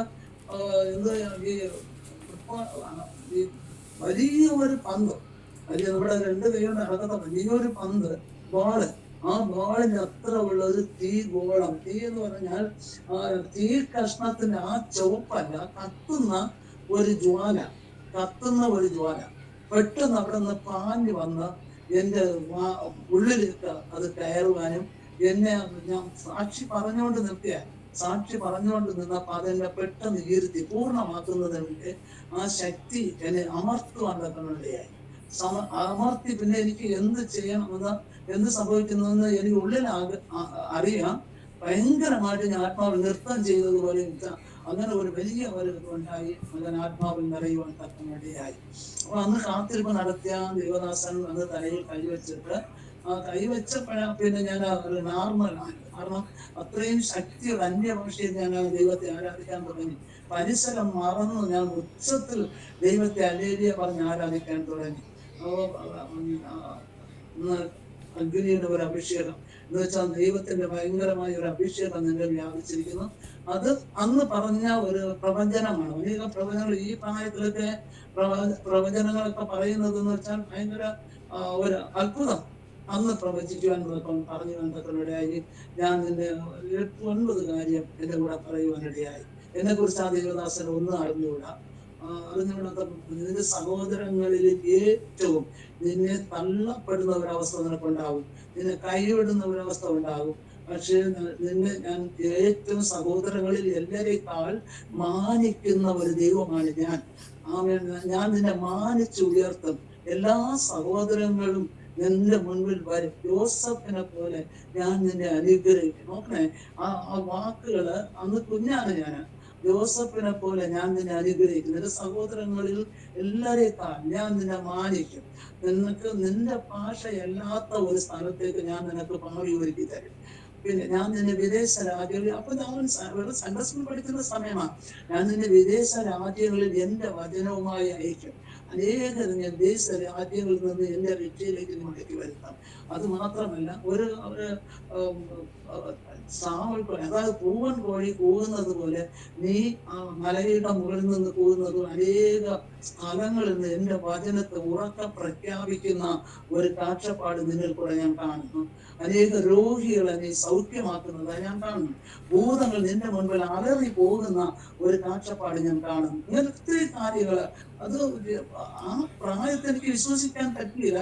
എങ്കിലും കർത്താവ്, ഞാൻ ഇത് ആ പാസ്റ്റർ പറഞ്ഞുകൊണ്ടിരിക്കുന്നു, ഞാൻ കരഞ്ഞു നിലവിളിക്കറിയുകയാണ്. കർത്താവേ, അതെനിക്ക് വേണം, അതെനിക്ക് വേണം, അതെനിക്ക് അങ്ങനെ തന്നെ സംഭവിക്കട്ടെ, അങ്ങനെ തന്നെ കർത്താവേ. കാരണം ഞാൻ ഒരുപാട് കഷ്ടപ്പെട്ടിട്ട് വന്നത്. കുഞ്ഞിലെ കഷ്ടപ്പാട്, വീട്ടിലെ പ്രയാസങ്ങള്, പപ്പയുടെ മധ്യഭാഗത്തിൽ വരുന്ന പ്രയാസങ്ങള്, ഞങ്ങൾ ആഹാരത്തിന് അനുഭവിക്കുന്ന ദാരിദ്ര്യങ്ങള്, ഇങ്ങനെയൊക്കെ വന്നപ്പോൾ ഇത് ദൈവത്തിന്റെ വാഴ്ത്തത്വം കേട്ടപ്പോൾ എനിക്ക് ഭയങ്കരത്ര അതൊരു, ഞാൻ ഒരു 50 വയസ്സായ ഒരു അമ്മ അത് എങ്ങനെ സ്വീകരിക്കും, അതുപോലെ ആ കുഞ്ഞിനെ ആ വചനം സ്വീകരിച്ചിട്ട് എനിക്ക് ഭയങ്കര സന്തോഷം അനുഭവിക്കാനിടയായി. അതുപോലെ കർത്താവ് അന്ന് മുതൽ അഭിഷേകത്താൽ എന്നെ നിറച്ചു. നിന്റെ പ്രവചനപരം വെളിപ്പാട് 9 കൃപാവരങ്ങൾ ഞാൻ നിനക്ക് തരുമെന്ന് പറഞ്ഞു. പക്ഷെ എനിക്ക് അതപ്പോഴും വിശ്വസിക്കാൻ കഴിഞ്ഞില്ല. എന്നാൽ ഓരോ ദിവസം ജീവിതം മുൻപോട്ട് പോയപ്പോൾ ആ കൃപാവരങ്ങളെല്ലാം എന്റെ ജീവിതത്തിൽ പുറത്തു വരുവാൻ തന്നിടയായി. എന്നെ അറിയാതെ, എന്നെ ഞാൻ ചിന്തിക്കാതെ, ഞാൻ വിചാരിക്കാതെ തന്നെ ആ കൃപാവരങ്ങൾ അതത് സമയത്തില് ദൈവം പുറത്തു കൊണ്ടുവരുവാൻ തന്നിടയായി. അപ്പൊ അങ്ങനെ വെച്ച് പിന്നെ ഭയങ്കരത്ത് എങ്കിലും ചർച്ചിൽ വീട്ടിന്റെ തൊട്ടടുത്താണ്. കൊട്ടടിച്ചാൽ ഇവിടെ കേൾക്കും. അവിടെ ആരാധന തുടങ്ങുമ്പോൾ ഇവിടെ വെപ്രാളമാണ്. എങ്ങനെയെങ്കിലും പോകണം, എങ്ങനെയെങ്കിലും പോകണം. അപ്പൊ രാത്രിയുള്ള ആരാധനയ്ക്കൊക്കെ വരുമ്പോഴേക്ക് അവിടെ അണ്ണൻ പറയും, എല്ലാ ജോലി വന്ന് നോക്കിയിട്ട് വീട്ടിൽ വന്ന് നോക്കും. എല്ലാ ജോലി അന്ന് പഠിച്ചുകൊണ്ടിരിക്കുകയാണ്. 7-8 പഠിക്കുന്ന സമയം വന്ന് ആരാധനയ്ക്ക് പോകാൻ കരുതി വീട്ടിലെ നൈറ്റിലുള്ള എല്ലാ ജോലിയും ചെയ്യും. അപ്പോഴും എന്റെ സഹോദരനെ ഓടിക്കൊണ്ടുവരും. അത് ഒരു ചെറിയ പിന്നെ അഴുക്ക് വീട്ടിലിരുന്നാൽ പറയും, അതൊക്കെ കഴുകിവെക്കാൻ പറയും. എന്തെങ്കിലും ഒന്ന് കണ്ടുപിടിക്കും എന്നെ ആരാധനയ്ക്ക് വിടാതിരിക്കാൻ. എന്നും അനേക കുടുംബങ്ങളിൽ അങ്ങനെയാണ് സിസ്റ്റർ. കാരണം അനേകർ ദൈവത്തോട് അടുത്ത് വരുമ്പോൾ അവരെ എങ്ങനെയെങ്കിലും ആത്മീക മണ്ഡലത്തിൽ നിന്ന് തകർത്ത് കളയുവാൻ വീട്ടിലുള്ളവർ തന്നെ കാരണമാണ്. അവർക്ക് പ്രതികൂലമായി വീട്ടിലുള്ളവര് അങ്ങനെ അതിന്റെ ആത്മീക തീഷ്ണത മനസ്സിലാക്കാൻ കഴിയാതെ അവരിൽ കൂടെ എതിർപ്പുകൾ ഉണ്ടാക്കുന്ന എത്രയോ കുടുംബങ്ങളുണ്ട്. പക്ഷെ ഞാൻ അവർക്ക് വേണ്ടി പറയുന്നത്, ദൈവം നമ്മുടെ ഹൃദയങ്ങൾ അറിയുന്ന ദൈവമാണ്, നമ്മുടെ വാഞ്ചയെ അറിയുന്ന ദൈവം. നിന്റെ നമ്മുടെ ജീവിതത്തില് ഒരു ആത്മീക വാഞ്ച ഉണ്ടെങ്കിൽ, ആത്മീക ദാഹമുണ്ടെങ്കിൽ, നിശ്ചയമായി വഴി ദൈവം ഒരുക്കിയിട്ടുണ്ട്. ദൈവം വഴി തുറക്കുന്ന ദൈവമാണ്. ആ വഴിയിൽ കൂടെ ദൈവം നമ്മെ നടത്തും. അപ്പൊ അങ്ങനെ ചർച്ചിൽ പോകും. അവിടെ ഋഷിയുടെ സ്ഥാനപ്പെട്ട അഭിഷേകം പ്രാപിച്ച് ഞാൻ വീണ്ടും ചർച്ചിൽ പോകുമ്പോൾ ഒരു ദിവസം ഒരു 10 പിശാച് പിടിച്ചതെങ്കിലും പള്ളിയിൽ കൊണ്ടുപോയി. കാരണം ഞങ്ങളുടെ അന്ന് നിൽക്കുന്ന പാസ്റ്റർ ഒരു പിശാചിനെ ഓട്ടിക്കാനുള്ള ഒരു കൃപയുള്ള പാസ്റ്റർ. അന്ന് ഒരു 10 പിശാചിനെങ്കിലും കൊണ്ടുപോയി. അത് ആരാധനയ്ക്ക് ഫ്രണ്ടില് ഈ എല്ലാം ലൈനായിട്ട് ഇരിക്കും. എല്ലാം ഒന്ന് തുടങ്ങുമ്പോൾ 10 എണ്ണം തുടങ്ങും. തമിഴ്നാടല്ലേ, അവർക്ക് ദൈവമായിട്ട് വലിയ അടുപ്പമൊന്നുമില്ല. പിന്നെ വിഗ്രഹങ്ങളൊക്കെ സേവിച്ചൊക്കെ കിടന്നവരാ, ഏത് ദൈവമൊന്നും ഒന്നും അറിഞ്ഞുകൂടാത്തവരെ. അപ്പൊ പിശാച് അവരെ ബന്ധിച്ച ആത്മീയ കൂട്ടായ്മയിൽ അവരെ കൊണ്ടുവരുമ്പോൾ പാസ്റ്റർ പരിശുദ്ധാത്മാവിന്റെ അഭിഷേകമുള്ള എന്നെയും വേറെ 1-2 സഹോദരിമാരെയും ഫ്രണ്ടിൽ പിടിച്ചിട്ട്, കാരണം അവരുടെ ഡ്രസ്സുകളൊക്കെ നിയന്ത്രിച്ച് വിട്ടുകൊടുക്കാൻ വേണ്ടിയിട്ട്. അപ്പൊ അങ്ങനെ ഇത് കണ്ടും കേട്ടും, അപ്പൊ അങ്ങനെ ഒരു അഭിഷേകം കർത്താവ് അതോടൊപ്പം തന്നെ ആ അഭിഷേകം എന്റെ മുമ്പിൽ നിന്ന് ഈ പിശാച് പിടിച്ച സഹോദരങ്ങൾ ഫ്രണ്ടിലോട്ട് നീങ്ങി പോകും. അതല്ലേ, അപ്പൊ എനിക്ക് മനസ്സിലായി കർത്താവ് എന്നെ അഭിഷേകത്താൽ നിറയ്ക്കുന്നു. കാരണം നിങ്ങൾക്ക് അത് ഇരിക്കുമ്പോ പറയാം, എന്റെ കാലോ കൈയോ ഡ്രസ്സോ അതിന്റെ ദേഹത്ത് കൊണ്ടാൽ പറയും, ഇപ്പൊ തീ കത്തുന്നുണ്ട്, അതുകൊണ്ട് നീങ്ങി അങ്ങോട്ട് പോകും. അപ്പൊ എനിക്ക് മനസ്സിലായി കർത്താവ് എന്നെ ആ പൈശാചികമായ ശക്തിയിലെ അഭിഷേകത്താൽ നിറയ്ക്കുന്നു. എനിക്ക് പറയാനുള്ളത്, ഒരു വിശ്വാസി ദൈവമേ, പരിശുദ്ധാത്മാവ് നമ്മൾ ഉണ്ട് എങ്കിൽ സാത്താൻ പേടിക്കും, ദുഷ്ടൻ പേടിക്കും, നമ്മളെ കണ്ട് പേടിക്കും. നമ്മുടെ വസ്ത്രം മൂലം അവന്റെ ശരീരത്തിൽ വീഴുന്നത് ഇഷ്ടമില്ല. അങ്ങനെ ആ അഭിഷേകം എന്നിൽ ഉണ്ടെന്ന് എനിക്ക് മനസ്സിലായി. ഒരു ദിവസം എന്റെ പപ്പ അന്ന് രക്ഷിക്കപ്പെട്ടില്ല, പപ്പ പള്ളിയിൽ നിന്ന് വരില്ലല്ലോ, മദ്യപാനമൊക്കെ ചെയ്യുന്ന ആളായിരുന്നു. താൻ നൈറ്റ് വീട്ടിൽ ഉറങ്ങുമ്പോൾ വെട്ടുകത്തി, ചെറിയ കോടാലി, ഈ ചൂല് തൂക്കുന്ന ചൂല്, പേനാക്കത്തി, ഇതൊക്കെയും തലയുടെ അടുത്ത് കട്ടിലിന്റെ മുകളിൽ വച്ചിരിക്കും. ഇത് വച്ചിട്ടാണ് ഉറങ്ങുന്നത്. കാരണം രാത്രി ഉറക്കത്തിൽ പിശാച് വന്ന് പിടിക്കും. അപ്പൊ ഇത് വരാതിരിക്കാൻ വേണ്ടിയിട്ടാ. ഇന്നും അങ്ങനെ ആരെങ്കിലും ഉണ്ടെങ്കിൽ പിശാചിന് നിന്റെ വിട്ടോത്തിയെ കണ്ടോ, കോടാലിയെ കണ്ടോ, ചൂളെ കണ്ടോ, പേടിയൊന്നുമില്ല. പക്ഷെ പേടിയുള്ളത് ഒന്ന് മാത്രം, യേശുവിന്റെ നാമം. ഹല്ലേലൂയ. യേശുവിന്റെ നാമത്തെ കണ്ടാൽ പിശാച പരിസരം വിട്ടു പോകും, ആ ഏരിയ വിട്ടു പോകും. ഹല്ലേലൂയ. നിന്റെ നാവിൽ യേശുവിന്റെ നാമമുണ്ടോ? ഒരുപക്ഷെ കഷ്ടപ്പെടുന്നവരായിരിക്കാം, നിങ്ങൾ വിശ്വാസത്തിൽ വന്നിട്ട് വേദന അനുഭവിക്കുന്നവരായിരിക്കാം, ദണ്ഡനം അനുഭവിക്കുന്നവരായിരിക്കാം, ആത്മീയ കൂട്ടായ്മയിൽ പോയത് കൊണ്ട് പലരെ എതിർപ്പുകൾ നിങ്ങളുടെ ജീവിതത്തിലുണ്ടാകാം. എനിക്ക് ധൈര്യമായി പറയാൻ കഴിയും, ആമേൻ, യേശുവിന്റെ നാമത്തിൽ പിശാച് എന്റെ സന്നിധിയിൽ എന്റെ വീട് വിട്ട് പോന്ന് പറഞ്ഞാൽ നിശ്ചയമായത് പോകുവാനിടയായിത്തീരും. ഹല്ലേലൂയ. അന്ന് എന്റെ പപ്പ രാത്രി കൊണ്ട് കിടന്നു പറഞ്ഞു.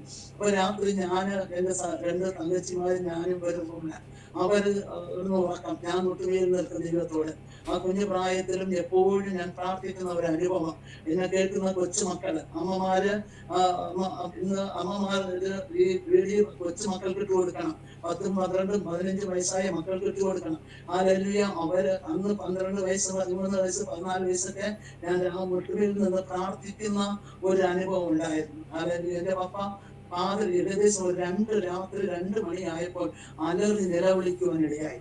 ഭയങ്കരത്തിൽ നിലവിളിച്ചപ്പോൾ ഞാൻ പറഞ്ഞു, കർത്താവേ, എന്നിൽ പരിശുദ്ധാത്മാവ് ആ പാസ്റ്റർ പറഞ്ഞല്ലോ, പിശാചിനോട് എതിർക്കുവാനുള്ള ശക്തി നിനക്ക് ഞാൻ തന്നിരിക്കുന്നു എന്ന് പറഞ്ഞുവല്ലോ. എന്റെ പപ്പ അലറി കിടന്ന് നിലവിളിക്കുകയാണ്.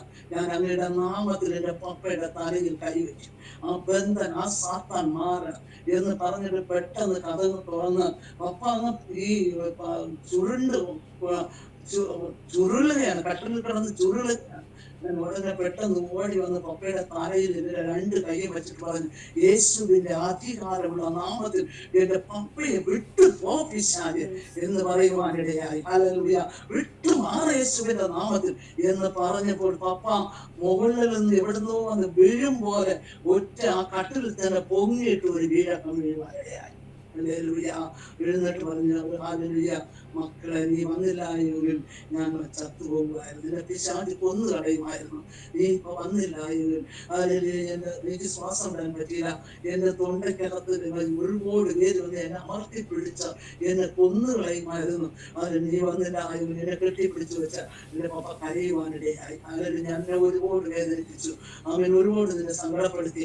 ഹല്ലേലൂയ, ഇനി ഞാൻ നിന്നെ പപ്പ നിന്നെ വേദനിപ്പിക്കത്തില്ല, അല്ലെങ്കിൽ നീ ഒന്നും ചെയ്തില്ലെങ്കിൽ ഈ പള്ളിയിൽ പോകുന്നതിന് ഒന്നും ഞാൻ വഴക്ക് പറയത്തില്ല എന്ന് പറയുവാനിടയായി. അപ്പൊ എനിക്ക് മനസ്സിലായി എന്നിൽ അഭിഷേകിച്ച ശക്തി എത്രമാത്രമാണ്. ഹല്ലേലൂയ, ആമേൻ. പ്രിയമുള്ളവരെ, അവൻ നമുക്ക് വിരോധമായി വരുന്ന, നമ്മുടെ ഭവനത്തിൽ വിരോധമായി വരുന്ന ഏത് ബന്ധനങ്ങൾ ഉണ്ടെങ്കിലും അത് ഒരു കൊച്ചു കുഞ്ഞു മതി വിശ്വാസത്തിൽ നിന്നുകൊണ്ട് ആ സാത്താനോട് എതിർത്താൽ നിശ്ചയമായി ആ ബന്ധനം മാറിപ്പോകുവാൻ ഇടയായിത്തീരും. ഇത് എങ്ങനെ പഠിച്ചത്, എങ്ങനെ വന്നത്?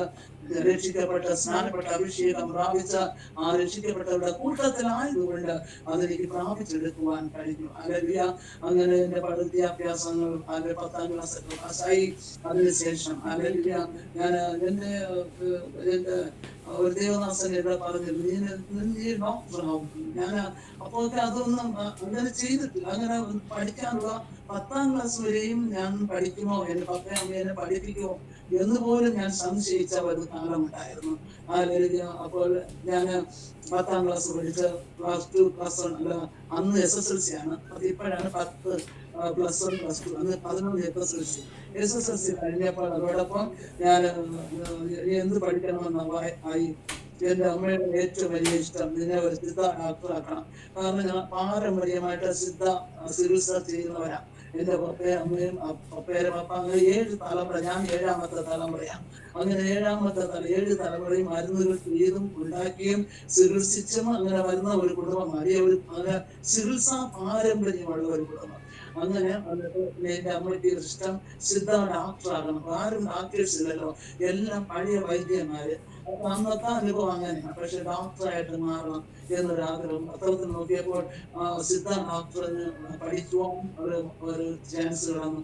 ഞാനും എന്റെ അമ്മ പറഞ്ഞു, നമുക്ക് അവിടെ പോയി കോളേജിൽ അഡ്മിഷൻ നോക്കാം എന്ന് പറഞ്ഞതുകൊണ്ട് അന്ന് പൈസ കൊടുക്കാനില്ല.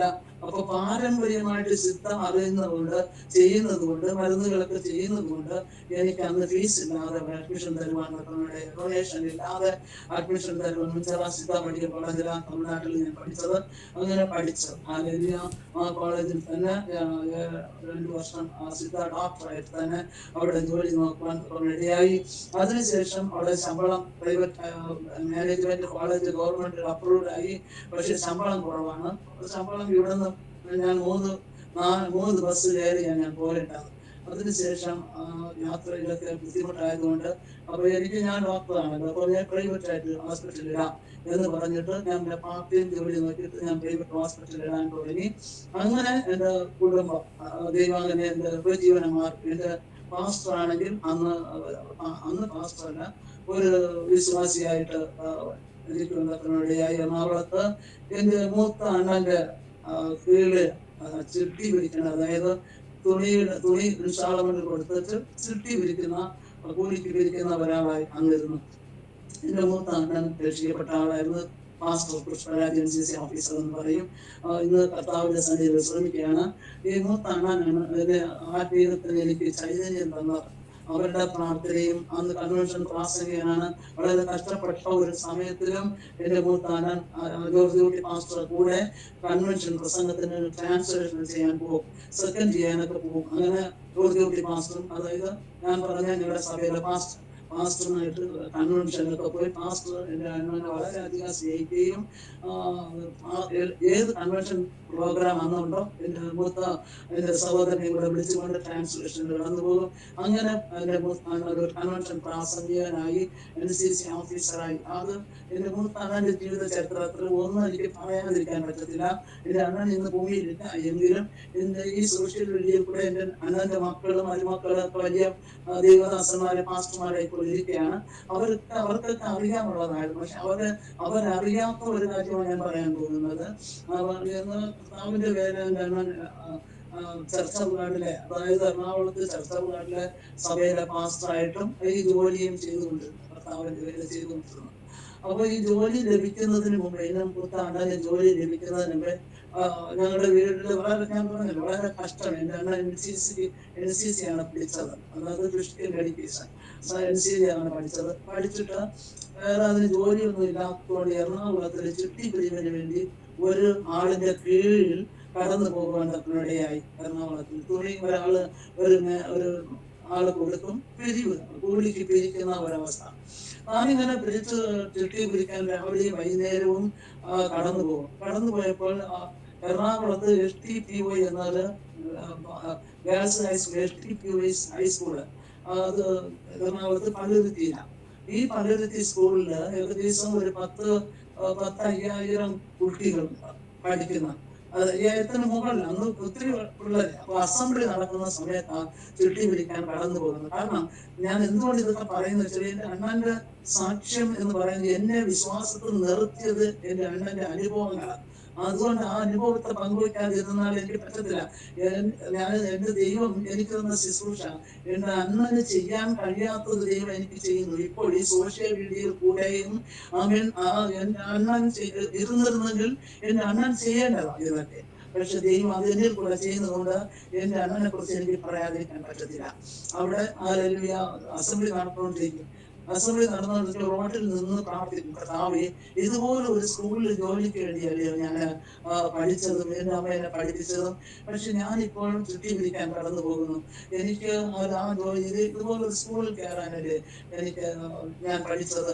ദൈവത്തിന് ഹിതമെങ്കിൽ എനിക്ക് ആ ജോലി തരണം, എനിക്ക് ഈ സ്കൂളിൽ ഒരു ജോലി തരണം. കാരണം അത് ഹിന്ദു സ്കൂളാണ്, STPY ഹൈസ്കൂളാണ്. അപ്പൊ അത് ഹിന്ദു ഹൈസ്കൂളാണ്. അപ്പൊ ഞാന് എന്നും പ്രാർത്ഥിക്കും, ഇവിടെ ഒരു ജോലി എനിക്ക് കർത്താവ് തരണം. പക്ഷെ എങ്ങനെ തരും? ആരും റെക്കമെൻഡേഷൻ ചെയ്യാനില്ല, ആരും പറയുവാനില്ല, ആരും ഒന്നും പറയാനും ഒന്നുമില്ല, ഒരു പൈസ കൊടുക്കാനില്ല. അപ്പൊ ഒരു ദിവസം രാത്രി വീട്ടിൽ വന്ന് രാത്രി പ്രാർത്ഥിക്കുമായിരുന്നു.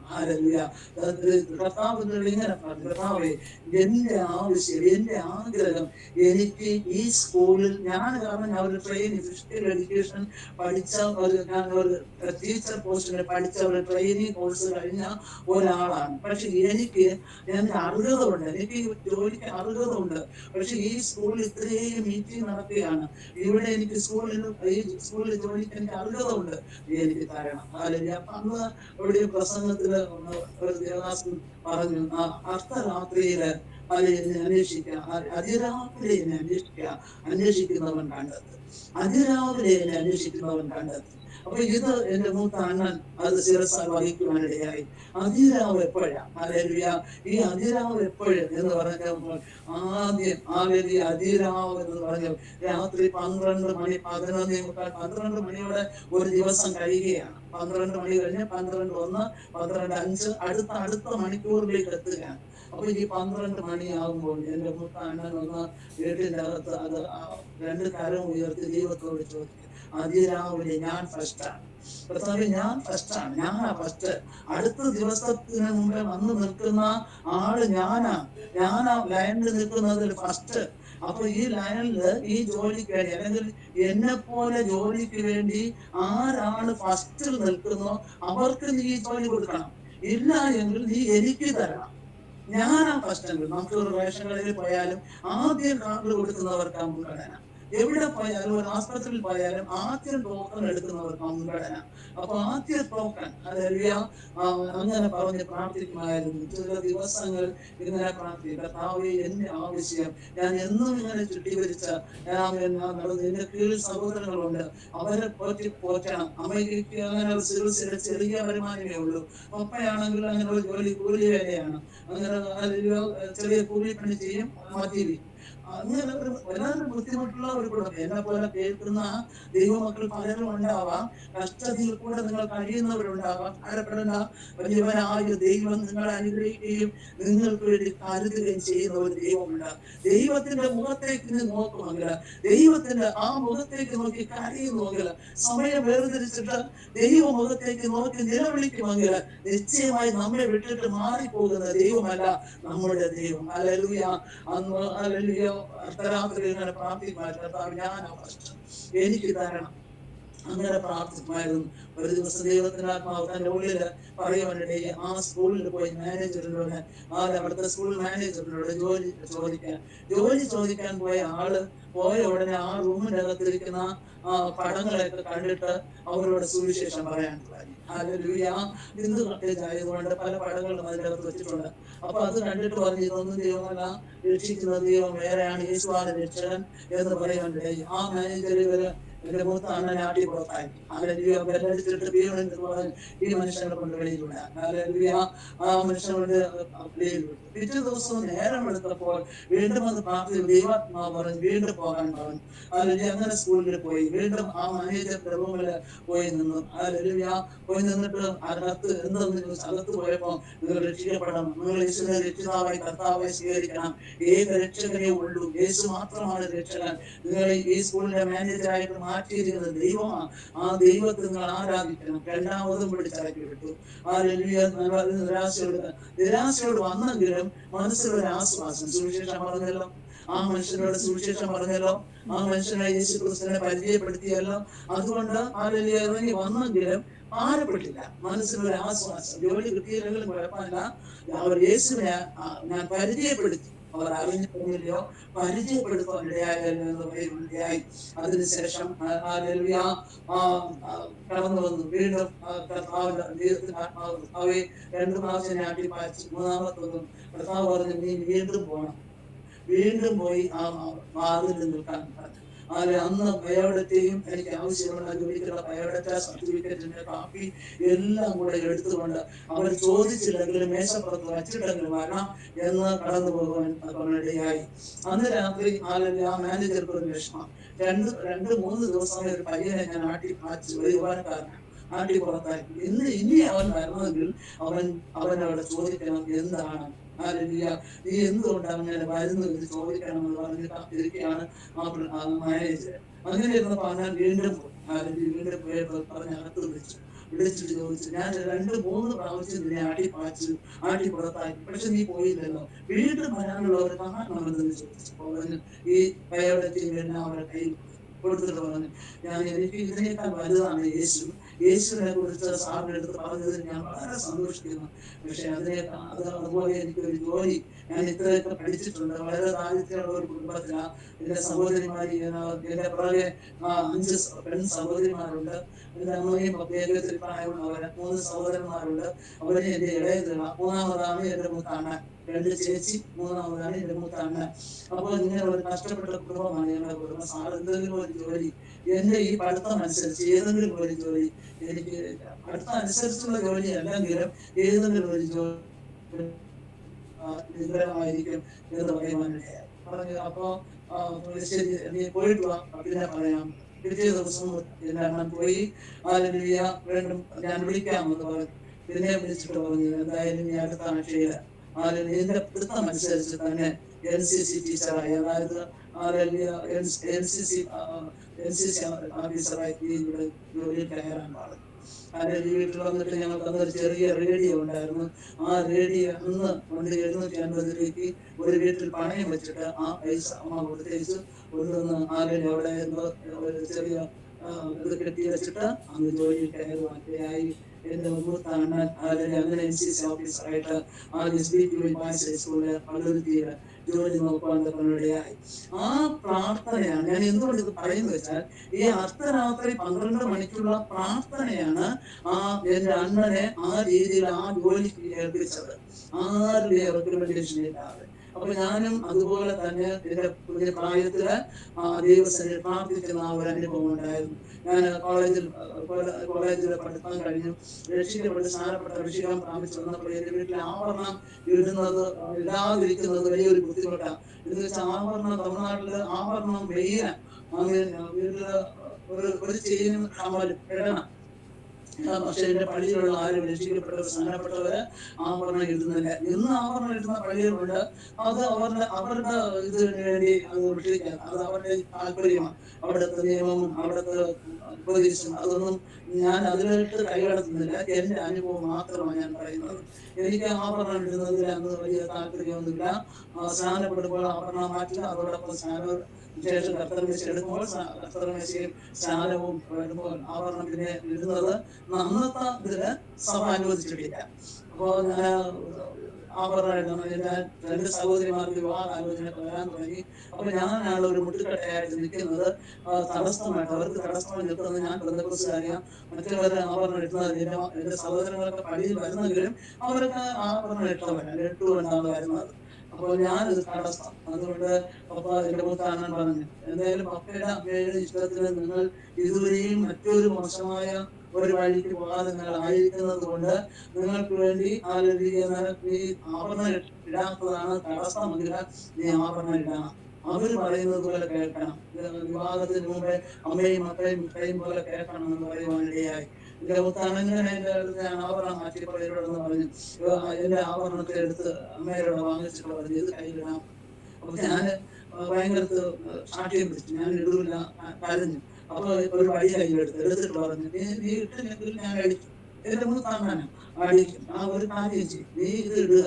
പക്ഷെ ഇത് നീ ഊരുന്നത് ദൈവം നിനക്ക് വേണ്ടി ഒരുക്കുന്ന ഭാവിയെ നിന്റെ ദൈവത്തിന്റെ താല്പര്യം അനുസരിച്ച് നിനക്ക് ദൈവം വഴികൾ ഒരുക്കും. അപ്പോൾ നിനക്ക് മാറ്റാം.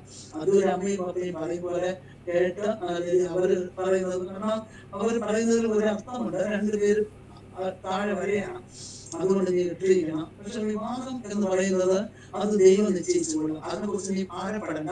ഇപ്പോഴത്തെ ആഭരണം ഇട്ടോന്ന് ഞാൻ കോളേജിൽ പഠിച്ചത്. അപ്പൊ ഞാനത് വാങ്ങിച്ച് കണ്ണ് ഒത്തിരി കരഞ്ഞിട്ട് ഈ കണ്ണുനീർ കൊണ്ട് ഈ ആഭരണത്തെ ഞാൻ നനയ്ക്കുവാനിടയായി.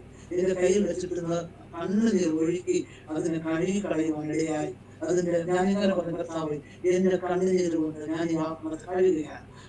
കർത്താവേ, ഇത് എന്റെ താല്പര്യമല്ല, പക്ഷെ എല്ലാവരും എന്റെ വീട്ടിലുള്ള എല്ലാവരും അതിനു വേണ്ടി നിൽക്കുന്നത് കൊണ്ട് ഞാൻ ധരിക്കുന്നു എന്ന് പറഞ്ഞ് ഞാൻ ഇട്ടിട്ട് കോളേജിൽ പോകുമ്പോൾ എല്ലാം ഡ്രസ്സും ചെയ്ത് എന്റെ എല്ലാവരും നോക്കുമ്പോൾ ഞാൻ ആഭരണം ഇട്ടുകൊണ്ടിരിക്കുകയാണ്. അപ്പൊ തിരിച്ച് ഞാൻ ബസ് സ്റ്റാൻഡിൽ പോയി, ഒന്ന് ബസ്സിലായില്ല പോയിട്ട്, ബസ് സ്റ്റാൻഡിൽ പോയി നിന്ന് ആദ്യം ഞാൻ ചെയ്യുന്നത് ഈ ആഭരണത്തെ ഊരി എന്റെ പാൻസ് ഇട്ടിട്ട് കോളേജിൽ പോകും.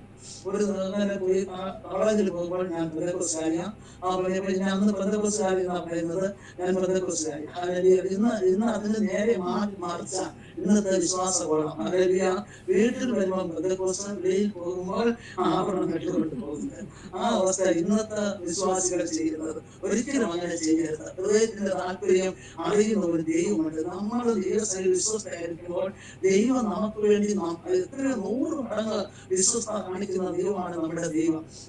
അവർക്ക് കോളേജ് കഴിയുമ്പോൾ ഞാൻ ബസ് സ്റ്റാൻഡിൽ വരും. ബസ് വരുന്നതിന് മുമ്പേ ഞാൻ ആഭരണം ഇട്ടിട്ട് കഴുത്തിൽ എന്റെ അന്ന് സാരി കൊടുക്കുന്നത്. ഇന്നൊക്കെയാണ് ഷോളും പിന്നെ ഇതൊക്കെ വന്നത്. അന്ന് സാരി, അതൊരു സാരി എടുത്ത് കഴുത്തിൽ കൂടെ മൂടും, കാരണം ആര് കാണാതിരിക്കാൻ. അങ്ങനെ വീട്ടിൽ വരുമ്പോൾ ഞാൻ ആഭരണം ഇട്ടിരിക്കാം. ഇങ്ങനെ വീണ്ടും പള്ളിയിൽ പോകുമ്പോൾ ആഭരണം ഊരി വെച്ചിട്ട് പള്ളിയിൽ പോകും. അങ്ങനെയൊക്കെയാണ് ദൈവത്തിന്റെ സ്തോത്രം ചെയ്യുന്ന കടന്നു വന്നു. ഒരു ദിവസം ബസ്സിൽ കയറി ഞാൻ ഈ ആഭരണം ഊരാൻ മറന്നുപോയി. ബസ്സിൽ അങ്ങനെ ഇരുന്നപ്പോൾ എന്റെ സൈഡില് സിസ്റ്റർ വന്നിരുന്നു. CPM വിശ്വാസിയാണ് വന്നിരുന്നിട്ട് എന്നെ ഇങ്ങനെ നോക്കി. ഞാൻ ആഭരണം ഇട്ടിരിക്കുകയാണല്ലോ. എന്നെ നോക്കിയിട്ട് അങ്ങനെ പറഞ്ഞു, സിസ്റ്ററെ, നിങ്ങൾ രക്ഷിക്കപ്പെടണം. ഞാനിവിടെ രക്ഷിക്കപ്പെട്ട് സ്നാനപ്പെട്ട് അഭിഷേകം പ്രാപിച്ച് പിശാചിനോട് എതിർത്ത് രോഗശാന്തി എല്ലാ കൃപയും കർത്താവിലേക്ക് തന്നിരിക്കുകയാണ്. അപ്പൊ എന്നെ നോക്കിയിട്ട് പെട്ടെന്ന് പറഞ്ഞു, സിസ്റ്റർ രക്ഷിക്കപ്പെടണം. പക്ഷെ സിസ്റ്ററിൽ കൂടെ ഒരു വലിയ ദൈവത്തിന്റെ വേല കിടപ്പുണ്ട്. അവർ പറയാ, ഒരു ദൈവത്തിന്റെ വേല കിടപ്പുണ്ട്. ഒരു വലിയ സുവിശേഷ പ്രസംഗിക്കുന്ന ഒരു വെളിപ്പാടാണ് നിങ്ങളെ കുറിച്ച് ഞാൻ കാണുന്നത്. പക്ഷെ നിങ്ങൾ ഇന്ന് മാനസാന്തരപ്പെട്ടിട്ടില്ല. ഇന്ന് നിങ്ങൾ പാപത്തിൽ ജീവിക്കുക.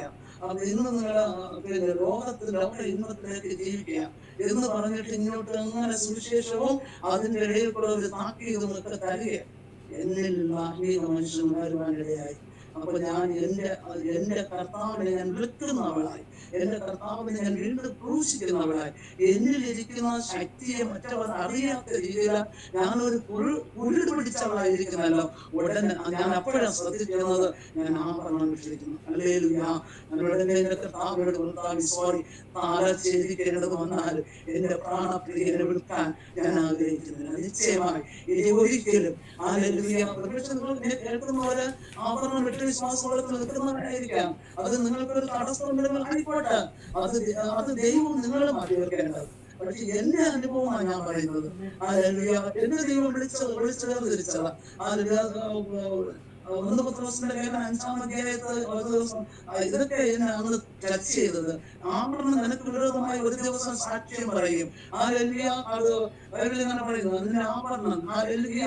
ധനവാന്മാരെ, അയ്യോ നിങ്ങൾക്ക് കഷ്ടം, നിങ്ങൾ ധരിച്ചിട്ട് ആഭരണത്തിലുള്ള പൊടി നിങ്ങൾക്ക് വിരോധമായി സാക്ഷ്യം പറയും. 1 പത്രോസ് 5-ന്റെ 1 തൊട്ടുള്ള വാക്യം. അത് അവസാന നാളിന് വേണ്ടി നിങ്ങൾ സേവിച്ചു വയ്ക്കുകയാണ്. ന്യായവിധി സേവിച്ചു വയ്ക്കുകയാണ്. നിങ്ങളുടെ ആഭരണം നിങ്ങൾക്ക് വിരോധമായി സാക്ഷ്യം പറയുന്നുള്ള വചനം. ഈ വചനമൊക്കെ കേട്ടപ്പോൾ എന്നെ ന്യായം വിധിക്കാൻ ഈ ആഭരണം ഒരു ദിവസം എനിക്ക് വിരോധമായി സാക്ഷ്യം പറയുമല്ലോ കർത്താവേ, അതുകൊണ്ട് വേണ്ട, എനിക്ക് എന്ത് വന്നാലും എന്റെ പപ്പ എന്നെ അടിച്ചാലും ശരി, കല്യാണം കഴിയാതിരുന്നാലും ശരി, ഞാൻ ഇടത്തില്ല എന്ന് പറഞ്ഞ് അപ്പോഴും പറഞ്ഞതൊക്കെ അന്ന് ദേവദാസൻ പറഞ്ഞതിന്റെ കുറെയൊക്കെ പറയുവാനിടയായി. ഞാൻ എന്റെ അമ്മയെ കൊടുത്തു. ഒരു മാലയും 2 കമ്മല്, 2 മുതിരം, ഒരു വള, ഇതൊക്കെ കൊടുക്കുന്നത്. കഷ്ടപ്പെട്ട കുടുംബമായാലും നമ്മൾ പെൺകുട്ടികൾ ഏജിന് വരുമ്പോൾ ഇതൊക്കെ അവർ ഇട്ട് തരും. അപ്പൊ അത് കഷ്ടപ്പാടാണ്. പക്ഷെ ഞങ്ങൾക്ക് അന്ന് കുറച്ചൊക്കെ ഗിൽറ്റാണ്. മാല മാത്രമേ സ്വർണ്ണത്തിലുള്ളൂ, കമ്മലും ആ ഒരു ചെറിയ മാലയും, ബാക്കിയെല്ലാം ഗിൽറ്റാണ്. അങ്ങനെ കൊടുത്തിട്ട് ഞാൻ പറഞ്ഞു, ഒരിക്കലും എന്റെ ജീവിതത്തിൽ ഞാൻ ഇടത്തില്ല, നിങ്ങൾ എന്തോ ചെയ്തോട്ടെ എന്ന് പറഞ്ഞ് കൊടുക്കാനിടയായി. അങ്ങനെ ആവരണം മാറ്റി ദൈവം അങ്ങനെ നാട്ടിൽ പഠിച്ചു തീർന്ന് 6 വർഷം ഞാൻ കോളേജിൽ സിദ്ധാ ഡോക്ടറിനെ പഠിക്കുവാനിടയായി. മരുന്നുകളെല്ലാം ഉണ്ടാക്കാനും എന്റെ അമ്മയും പപ്പയും ഒക്കെയും അങ്ങനെ അനുഭവങ്ങൾ തന്ന എല്ലാ മരുന്നുകളൊക്കെ തയ്യാറാക്കുന്ന ഒരു അനുഭവത്തിലേക്ക് ഞാൻ വരുവാനിടയായി. ടൈം ഉണ്ടോ എന്ന് എനിക്ക് അറിഞ്ഞൂടാ, സാക്ഷ്യത്തിൽ ഒന്നും ആയിട്ടില്ല. അങ്ങനെ സ്നാനപ്പെട്ടായി.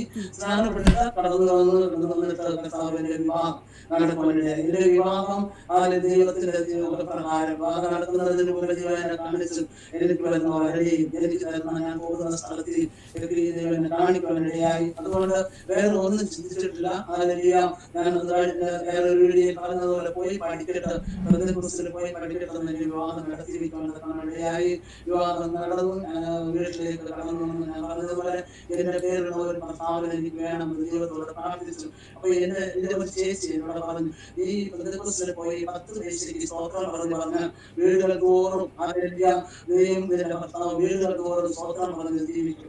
10 പൈസയ്ക്ക് വേണ്ടി വീടുകൾ തോറും കയറി ഇറങ്ങുമെന്ന് പറഞ്ഞു. ഞാൻ പറഞ്ഞു, അങ്ങനെ ആയാലും 10 പൈസ വെച്ച് 10 വീട്ടിൽ പോകുമ്പോഴും 1 രൂപ കിട്ടുമല്ലോ, അത് വെച്ച് ഞങ്ങൾ ജീവിച്ചോളാം എന്ന് പറയുവാനിടയായി. അന്ന് കളിപ്പോക്കങ്ങൾ പറഞ്ഞുവെങ്കിൽ ദൈവം അങ്ങനെ ഒരു കഷ്ടതയും വരുത്തിയിട്ടില്ല. അങ്ങനെ വിവാഹം കഴിഞ്ഞ് കടന്നു വന്നിട്ട് അമ്മ CSC-യാണ്, രക്ഷിക്കപ്പെട്ടിട്ടില്ല, അവർ CSC-യാണ്. പക്ഷെ ഞാൻ വീട്ടിൽ അന്ന് രാത്രി പ്രാർത്ഥന തുടങ്ങി. ഞാൻ വീട്ടിലിരുന്നപ്പോൾ ഇങ്ങനെ പ്രാർത്ഥിച്ചു, അപ്പന് 2 പെൺകുട്ടികളുള്ള വിവാഹ പ്രായമായ 26 വയസ്സും 23 വയസ്സുമുള്ള 2 പെൺകുട്ടികളും എന്റെ ഭർത്താവുമുള്ള വീട്ടിലാണ് ചെറുകയറുന്നത്. കർത്താവിൽ ഞാൻ പോകുന്നതിന് മുമ്പ് ഒരു വിവാഹമെങ്കിലും നടക്കണം, അല്ലെങ്കിൽ ഞാൻ പോയി 1 വർഷത്തിനകം എന്റെ കർത്താവിൽ ഈ 2 മക്കളുടെയും വിവാഹം നടക്കണം, ദൈവം അത് ചെയ്തു തരണമെന്ന് എന്റെ വിവാഹത്തെ ഉറപ്പിച്ചതിന് ശേഷം 3 മാസം വരെയും ഞാൻ പ്രാർത്ഥന നടത്താനിടയായി. അത്ഭുതം എന്ന് പറയട്ടെ, എന്റെ വിവാഹത്തിന്റെ തലേ വ്യാഴാഴ്ച എന്റെ കർത്താവിന്റെ സഹോദരിയെ ഏറ്റുവാനിടയായി. പിറ്റേ വ്യാഴാഴ്ച ഞങ്ങളുടെ വിവാഹം 1 വർഷം തികയുന്ന അന്ന് മറ്റൊരു അനിയത്തെ അയക്കുവാനിടയായി. അങ്ങനെ ദൈവം ഞങ്ങളുടെ ജീവിതത്തിൽ അത്ഭുതങ്ങളെ ചെയ്യുവാനിടയായി. അങ്ങനെ ഞങ്ങൾ സന്തോഷമായിട്ട് അങ്ങനെ ജീവിച്ചപ്പോൾ എനിക്ക് 2 മക്കളെ കർത്താവ് എനിക്ക് തന്നു. 2 മക്കളും ഒരു മകനും മകളെയും ദൈവം എനിക്ക് തരുവാനിടയായി. അവരെ പഠിപ്പിച്ചു. വളരെ കഷ്ടപ്പാടിൽ കൂടെ തന്നെ ജോലി അന്ന് ചെറിയ ചികിത്സ മാത്രമേ ഉണ്ടായിരുന്നുള്ളൂ. എനിക്ക് ഗവൺമെന്റായിട്ടുള്ള പഠിത്തം തീർന്നു വന്ന് ഞാൻ 3 വർഷം വീണ്ടും പഠിക്കാൻ പോയി. 3 വർഷമായപ്പോഴേ എന്റെ വിവാഹം. വീണ്ടും ഞാൻ 3 വർഷം ഈ 2 കുഞ്ഞുങ്ങളായതിനു ശേഷം കോളേജിൽ പഠിക്കുവാൻ പോകുവാനിടയായി. ഒരു ദിവസം ഞാൻ പഠിച്ചിട്ട് രാത്രി 8 മണിയായി. ബസ് 3 ബസ്സുകാർ തിരിച്ചു വന്നപ്പോൾ അന്ന് ഞങ്ങളുടെ ഭവനത്തിൽ ഭവനാരാധനയാണ്. അന്ന് ഭവനാരാധനയ്ക്ക് കണ്ടപ്പോൾ എന്റെ പ്രിയപ്പെട്ടവർ 80 രൂപയ്ക്ക് ഉള്ള ഒരു സൈക്കിളുണ്ട്. ഈ കുഞ്ഞുങ്ങളെ രണ്ടുപേരും ഈ സൈക്കിളിൽ ഇരുത്തി ഉരുട്ടിയാണ് ഞങ്ങൾ ഏകദേശം 1 കിലോമീറ്റർ ദൂരത്ത് ആരാധനയ്ക്ക് പോകുന്നത്. രണ്ട് കുഞ്ഞുങ്ങളെ ഈ സൈക്കിളിൽ ഇരുത്തി ഉരുട്ടി പോകും. ഞങ്ങൾ കയറി കഴിഞ്ഞാൽ അത് ഒടിഞ്ഞു വീഴും. അതുകൊണ്ട് അതിനു വേണ്ടി 80 രൂപയുടെ ഒരു സൈക്കിൾ ഉണ്ടായിരുന്നു. അതിൽ എന്നെ വെയിറ്റ് ചെയ്ത് അതിൽ എന്റെ പ്രിയപ്പെട്ടവൻ ബസ് സ്റ്റാൻഡിൽ വന്ന് നിൽക്കാനുണ്ട്. അന്ന് പവനാരാധന, പാസ്റ്ററും സഭാ വിശ്വാസികളും വീട്ടിൽ വന്നിരിക്കുകയാണ്. അപ്പൊ ഞാൻ വരാൻ ലേറ്റ് ആയതുകൊണ്ട് എന്നെ വെയിറ്റ് ചെയ്തിരുന്നു. അന്ന് സൈക്കിളിൽ ഞാൻ കയറി വന്നു. സൈക്കിളിൽ ഞാൻ കയറി ഇങ്ങനെ വന്നപ്പോൾ ഞാൻ പറഞ്ഞു, സൈക്കിളിൽ കയറാൻ ഒടിഞ്ഞു വീഴുമെങ്കിൽ വീഴുമല്ല, പയ്യ ഒടിഞ്ഞു വീടിനടുത്ത് വെച്ച് വീഴട്ട് കയറിക്കണം പറഞ്ഞു. കയറി ഒന്ന് കുറച്ച് വരെ വന്നപ്പോൾ കാണാം പൈപ്പിൽ അന്ന് വെള്ളം എടുത്തുകൊണ്ട് നിൽക്കുന്ന സഹോദരിമാര് അവര് വെച്ച് പോവാൻ തുടങ്ങി. അല്ലെങ്കിൽ കൂവിട്ട് പറഞ്ഞ് ഇതുകൊള്ള അവരുടെ തലയില് കയറിയിരുന്നത് പോകാൻ തുടങ്ങി. ഈ സൈക്കിളിൽ ആക്ഷേപിച്ചെന്നെ പറയുവാനിടയായി. ഈ സഹോദരങ്ങളെ, അന്ന് രാത്രി ഞാൻ ദൈവത്തോട് പറഞ്ഞു, ശരിയാ അവർ പോയത് ശരിയാ, കാരണം ഞാനൊരു ദൈവമില്ല, ദൈവത്തിന്റെ മകള, ഒരു ജാതിയിൽപ്പെട്ടതല്ല, അല്ലെങ്കിൽ ഒരു സാധാരണ മകളല്ല, ഞാൻ ദൈവത്തിന്റെ മകളല്ല, ഞാൻ പോകേണ്ട വാഹനം വേറെയാ. പക്ഷെ സൈക്കിളിൽ പോകേണ്ടതല്ല, അവർ പോകേണ്ടതിൽ ഒരു ലജ്ജയുമില്ല. ഞാൻ അന്ന് രാത്രി പവനാരാധനയ്ക്ക് ഞാൻ പറഞ്ഞു, ഇങ്ങനെ അവർ സ്ത്രീകൾ പോവാനിടയായി. അതുകൊണ്ട് കർത്താവ് എനിക്ക് അടുത്ത ഞങ്ങളുടെ ആരാധന, ഒരു മാസത്തിൽ ഒരു ആരാധന ഉണ്ട്, അടുത്ത ആരാധനയ്ക്ക് മുമ്പ് എന്റെ കർത്താവ് ഞങ്ങൾക്ക് വൈകുന്നേരം തരാൻ വേണ്ടി പ്രാർത്ഥിക്കണമെന്നല്ല, എനിക്ക് ബൈക്ക് തരും, എന്റെ കർത്താവ് നിശ്ചയമായി എനിക്ക് ബൈക്ക് തരും എന്ന് പറഞ്ഞ് പ്രാർത്ഥിക്കാൻ വേണ്ടിയായി. അന്ന് ആ ബൈക്കിന് വേണ്ടി പ്രാർത്ഥിച്ചു. അതിലെ അത്ഭുതം എന്ന് പറയട്ടെ, അതിൽ 500 രൂപ വെച്ച് ഞങ്ങൾ ബൈക്ക് അന്വേഷിക്കാൻ തുടങ്ങി. പിറ്റേ ദിവസം 500 രൂപ കൊണ്ട് അതിന്റെ പ്രിയപ്പെട്ടവരുടെ കയ്യിൽ ഞാൻ കൊടുത്ത് പറഞ്ഞു, ബൈക്ക് വാങ്ങിക്കാൻ ഏതെങ്കിലും ഒരു പൊട്ട ബൈക്കെങ്കിലും വാങ്ങിച്ചാൽ മതി, എങ്ങനെയെങ്കിലും നമുക്ക് ആരാധനയ്ക്ക് പോകാൻ. അങ്ങനെ അടുത്ത ആരാധനയ്ക്ക് 9,500 രൂപയുടെ ഒരു ബുള്ളറ്റ് വാങ്ങിക്കുവാൻ, സ്വർഗത്തിലെ സെക്കൻഡ് ഹാൻഡ് വാങ്ങിക്കുവാൻ ഇടയായി. കർത്താവ് അന്ന് പോയത് നല്ലതായി. ഇതിനെ കേൾക്കുന്ന പ്രിയമുള്ളവരെ, ഒരുപക്ഷെ നിങ്ങളെ ദൈവനാമത്തിൽ കൂടുന്നവരായിരിക്കാം, ആക്ഷേപിക്കുന്നവരായിരിക്കാം, പരിഹസിക്കുന്നവരായിരിക്കാം. പക്ഷെ അതിന്റെ പിന്നിൽ ഒരു മാറ്റത്വമുണ്ട്. അതിന്റെ പിന്നിൽ ദൈവനാമത്തിൽ വേണ്ടി സഹിക്കുന്നവർ ദൈവം നിങ്ങൾ അനുഗ്രഹിക്കുക തന്നെ ചെയ്യും. അത് അങ്ങനെ ഒരു വാഹനത്തിൽ കർത്താവ് നിങ്ങൾക്ക് തന്ന വാഹനത്തിൽ ഞങ്ങൾ ആരാധനയ്ക്ക് കടന്നുപോയി. അതിനുശേഷം ഈ ഭാഗം കഴിഞ്ഞു ഞങ്ങൾ പോയിരുന്നത് ചർച്ചപാട് സഭയാണ്. ചർച്ചപാട് സഭയിലെ ഏറ്റവും നല്ല വിശ്വാസികളായി സഭയുടെ തൂണായി ഞങ്ങൾ റെഡിയായി. അതിനുശേഷം കർത്താവ് വെളിപ്പാടനുസരിച്ച ഞങ്ങൾ ഒരു സ്ഥലത്ത് രോഗിക്ക് വേണ്ടി ചികിത്സിക്കാൻ പോയി. അതായത് രോഗിക്ക് ചികിത്സയ്ക്കായി കടന്നുപോയപ്പോൾ അവിടെ രോഗിക്ക് മെഡിക്കലിൽ നിന്ന് തിരിച്ചുവിട്ടിരിക്കുകയാണ്. അടുത്ത ഒരു വീട്ടിലെ രോഗിയെ തിരിച്ചുവിട്ടിരിക്കുന്ന ഹാർട്ടിന്റെ അകത്ത് 3 ഹോളാണ്. ഒരു 3 ഹോളിലും 2 വിരലിൽ മരിക്കാൻ വേണ്ടിയിട്ട് അവർ തിരിച്ചുവിട്ടിരിക്കുകയാണ്. അത് ബെഡിൽ കിടന്നിങ്ങനെ മെതിച്ചുകൊണ്ട് കിടക്കുന്നു, ശ്വാസം പോകാൻ. അവർ വീട്ടിൽ പോയി മരിക്കട്ടെന്ന് പറഞ്ഞ് വിട്ടു. അപ്പോൾ ഞങ്ങളെ കണ്ടിട്ട് പറഞ്ഞു, സിസ്റ്റർ അവിടെ ഒന്ന് വരാമോ പ്രാർത്ഥിക്കാനെന്ന് പറഞ്ഞു. അപ്പൊ ദൈവത്തിന്റെ ആത്മാവ് എന്നോട് പറഞ്ഞത്, ദൈവത്തിന്റെ നാമം മഹത്വപ്പെടാൻ ഞാൻ നിന്നെ അവിടെ അയക്കുമെന്ന് പറഞ്ഞു. ഞാനും എന്റെ ഭർത്താവുമായിട്ട് അവിടെ കടന്നുപോയി. ആ സഹോദരൻ നോക്കിയപ്പോൾ അവർ ഹൈന്ദവ പശ്ചാത്തലത്തിലുള്ളവരാ. അവിടെ പോയപ്പോൾ ആ അന്തരീക്ഷം അങ്ങനെ കാണുവാനിടെ ഞാൻ പറഞ്ഞു, മെഡിക്കൽ കോളേജിൽ ഡോക്ടറുകളെ ഉപേക്ഷിച്ചു, പക്ഷെ നിങ്ങൾക്ക് ദൈവം സൗഖ്യം തരുവാൻ ആഗ്രഹിക്കുന്നു, നിങ്ങൾക്ക് വിശ്വാസമുണ്ടെങ്കിൽ ഞങ്ങൾ പ്രാർത്ഥിക്കാം. അപ്പോൾ ആ പേഷ്യന്റ് പറയുന്നു, എനിക്ക് വിശ്വാസവുമില്ല, നിങ്ങൾ എനിക്ക് വേണ്ടി പ്രാർത്ഥിക്കുകയും വേണ്ട. പക്ഷെ ദൈവത്തിന്റെ ആത്മാവ് പ്രാർത്ഥിക്കാൻ പ്രേരിപ്പിക്കുകയാണ്. കാരണം ഒരുപാട് ആളുകൾ അവിടെ വന്ന് വളയുവാൻ തക്കനിടയായി.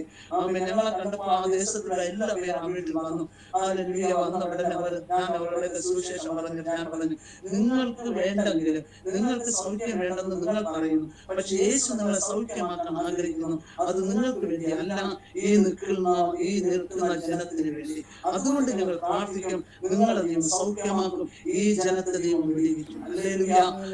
ഞങ്ങൾ രണ്ടുപേരും കരം പിടിച്ചു. ഹല്ലേലൂയ. സഹോദരന് വേണ്ടി പ്രാർത്ഥിക്കാനിടയായി. വെള്ളയാണിയിലെ അതായത് തിരുവനന്തപുരം വെള്ളയാണി എന്ന് പറയുന്ന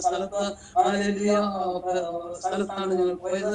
അവിടെ പോയി ഹല്ലേലൂയ ആ സഹോദരന് വേണ്ടി പ്രാർത്ഥിച്ച ഉടനെ ആ മെതിപ്പ് മാറുവാനിടയായി.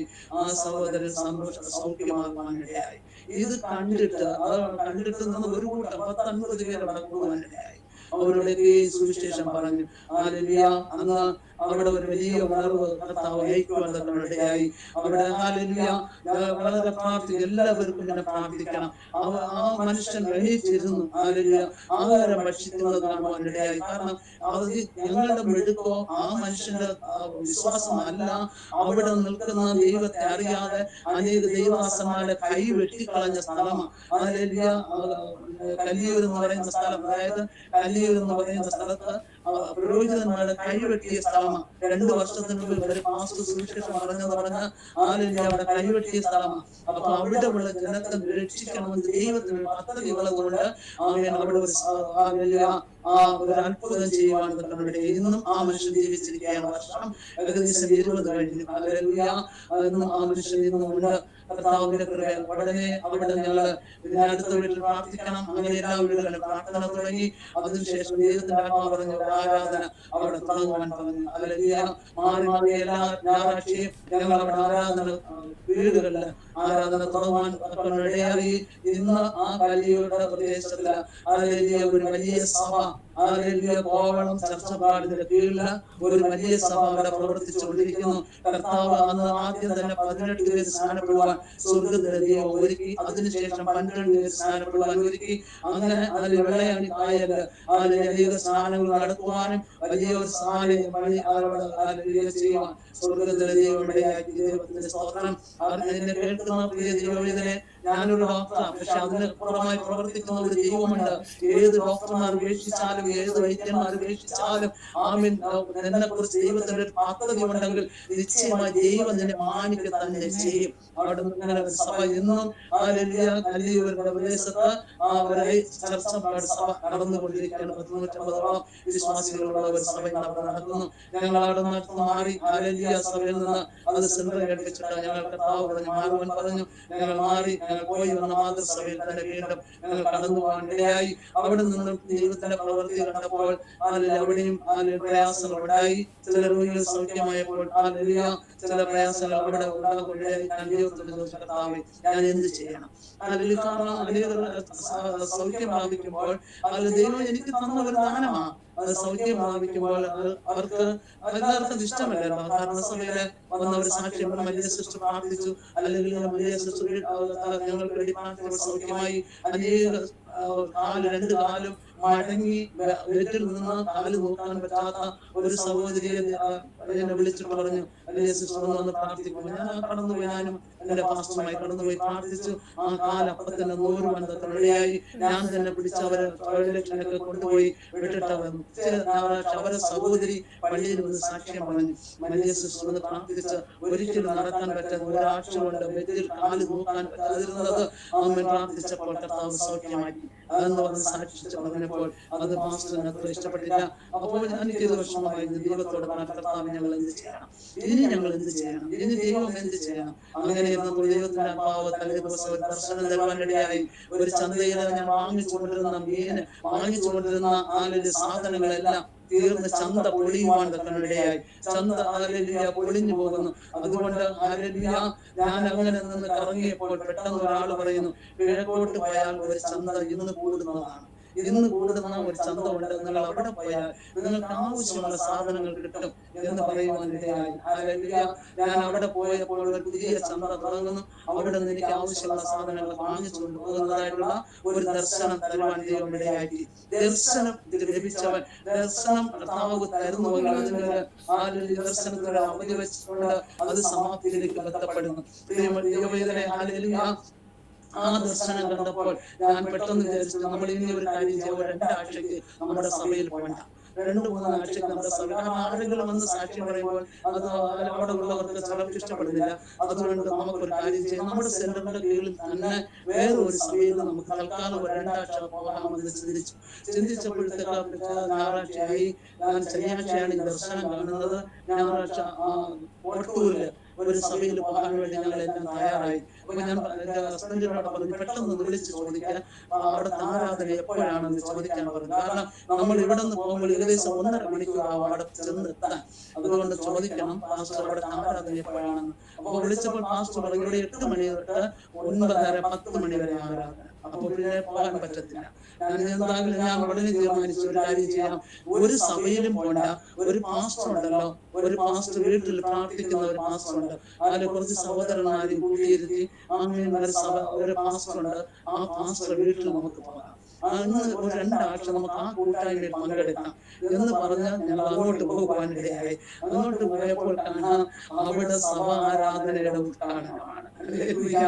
IPCയുടെ കീഴില് ജയബാലൻ പാസ്റ്റർ എന്ന് പറയുന്ന പാസ്റ്റർ ഭൂമിയിലില്ല, പാസ്റ്റർ ജയബാലൻ എന്ന് പറയുന്ന ദൈവദാസന്റെ സഭ, അന്ന് അവര് അതിന്റെ വീട്ടിലെ മുറ്റത്ത്, വീട്ടിന്റെ അകത്ത് കുറച്ച് സഹോദരന്മാരുടെ അടുത്ത് കൂടി പ്രാർത്ഥിച്ചിരുന്നു. അന്ന് IPCയുടെ കീഴില് ആ സഭ പ്രവർത്തിച്ച, അന്ന് സെൻട്രലിൽ നിന്ന് ആളുകൾ വന്ന് സഭ നടത്തുന്ന സഭാരാധന സഭയായിട്ട് നടത്തുന്നതാണ്. നോക്കണേ, ദൈവം തന്ന ദർശനം. പുതുതായിട്ട് സഭ ചന്ത തുടങ്ങുന്നു, അവിടെ പോയി വാങ്ങിക്കാൻ പറഞ്ഞു കിഴക്കോട്ട്. അതുപോലെ ദൈവം ഞങ്ങളെ അയച്ചു. ആ ദൈവദാസന്റെ കീഴിൽ ഇരുന്ന് കർത്താവിന്റെ വചനം പഠിക്കുവാൻ ശുശ്രൂഷകനായിട്ടല്ല, ഞങ്ങൾ വിശ്വാസിയായിട്ടാണ് അവിടെ കടന്നു പോകുന്നത്. കടന്നുപോയി കർത്താവിന്റെ വേല ചെയ്യുവാൻ ഇടയായി. അതിനുശേഷം ദൈവത്തിന്റെ ഞങ്ങള് അവിടെ വിശ്വാസിയായിട്ടുള്ളപ്പോൾ തന്നെ ഞങ്ങളുടെ വീട്ടില് ഞാൻ ഞങ്ങളെ പ്രാർത്ഥിച്ചു, ഞങ്ങള് കർത്താവിന്റെ വേല ചെയ്യുവാൻ ദൈവത്തിന് ആഗ്രഹമാണ്, അങ്ങനെ ദൈവത്തിന്റെ പദ്ധതി ഉണ്ടെങ്കിൽ അതിനെ കുറിച്ചുള്ള ഒരു ദർശനം എനിക്ക് തരണം എന്ന് പറയാൻ വേണ്ടിയായി ദർശനം തന്നു. ദർശനം എന്ന് പറയുന്നത് ദൈവം ചോദിച്ചു, ഒരു ആടിനെ തരാം, നിനക്ക് മേയ്ക്കാൻ പറ്റുമോ എന്ന് ചോദിച്ചു. ഒരു ആടിനെ തരാം, നിങ്ങൾക്ക് മേയ്ക്കാൻ പറ്റുമോ? ഞാൻ പറഞ്ഞു, ഒരാടെങ്കിൽ ഒരാട് ഞങ്ങൾ മേയിച്ചോളാം കർത്താവേ എന്ന് പറയാനിടയായി.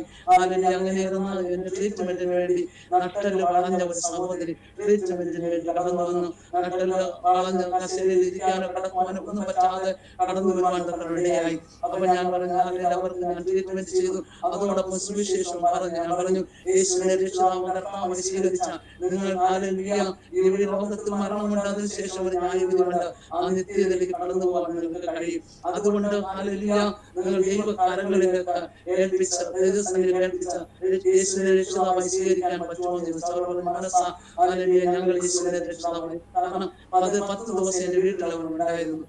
അങ്ങനെ അവരെ ചികിത്സിച്ചു. കർത്താവ് വന്ന് അവരെ രക്ഷിതാവ് കർത്താവുമായി കുടുംബമായി അവർ സമർപ്പിക്കപ്പെടാൻ.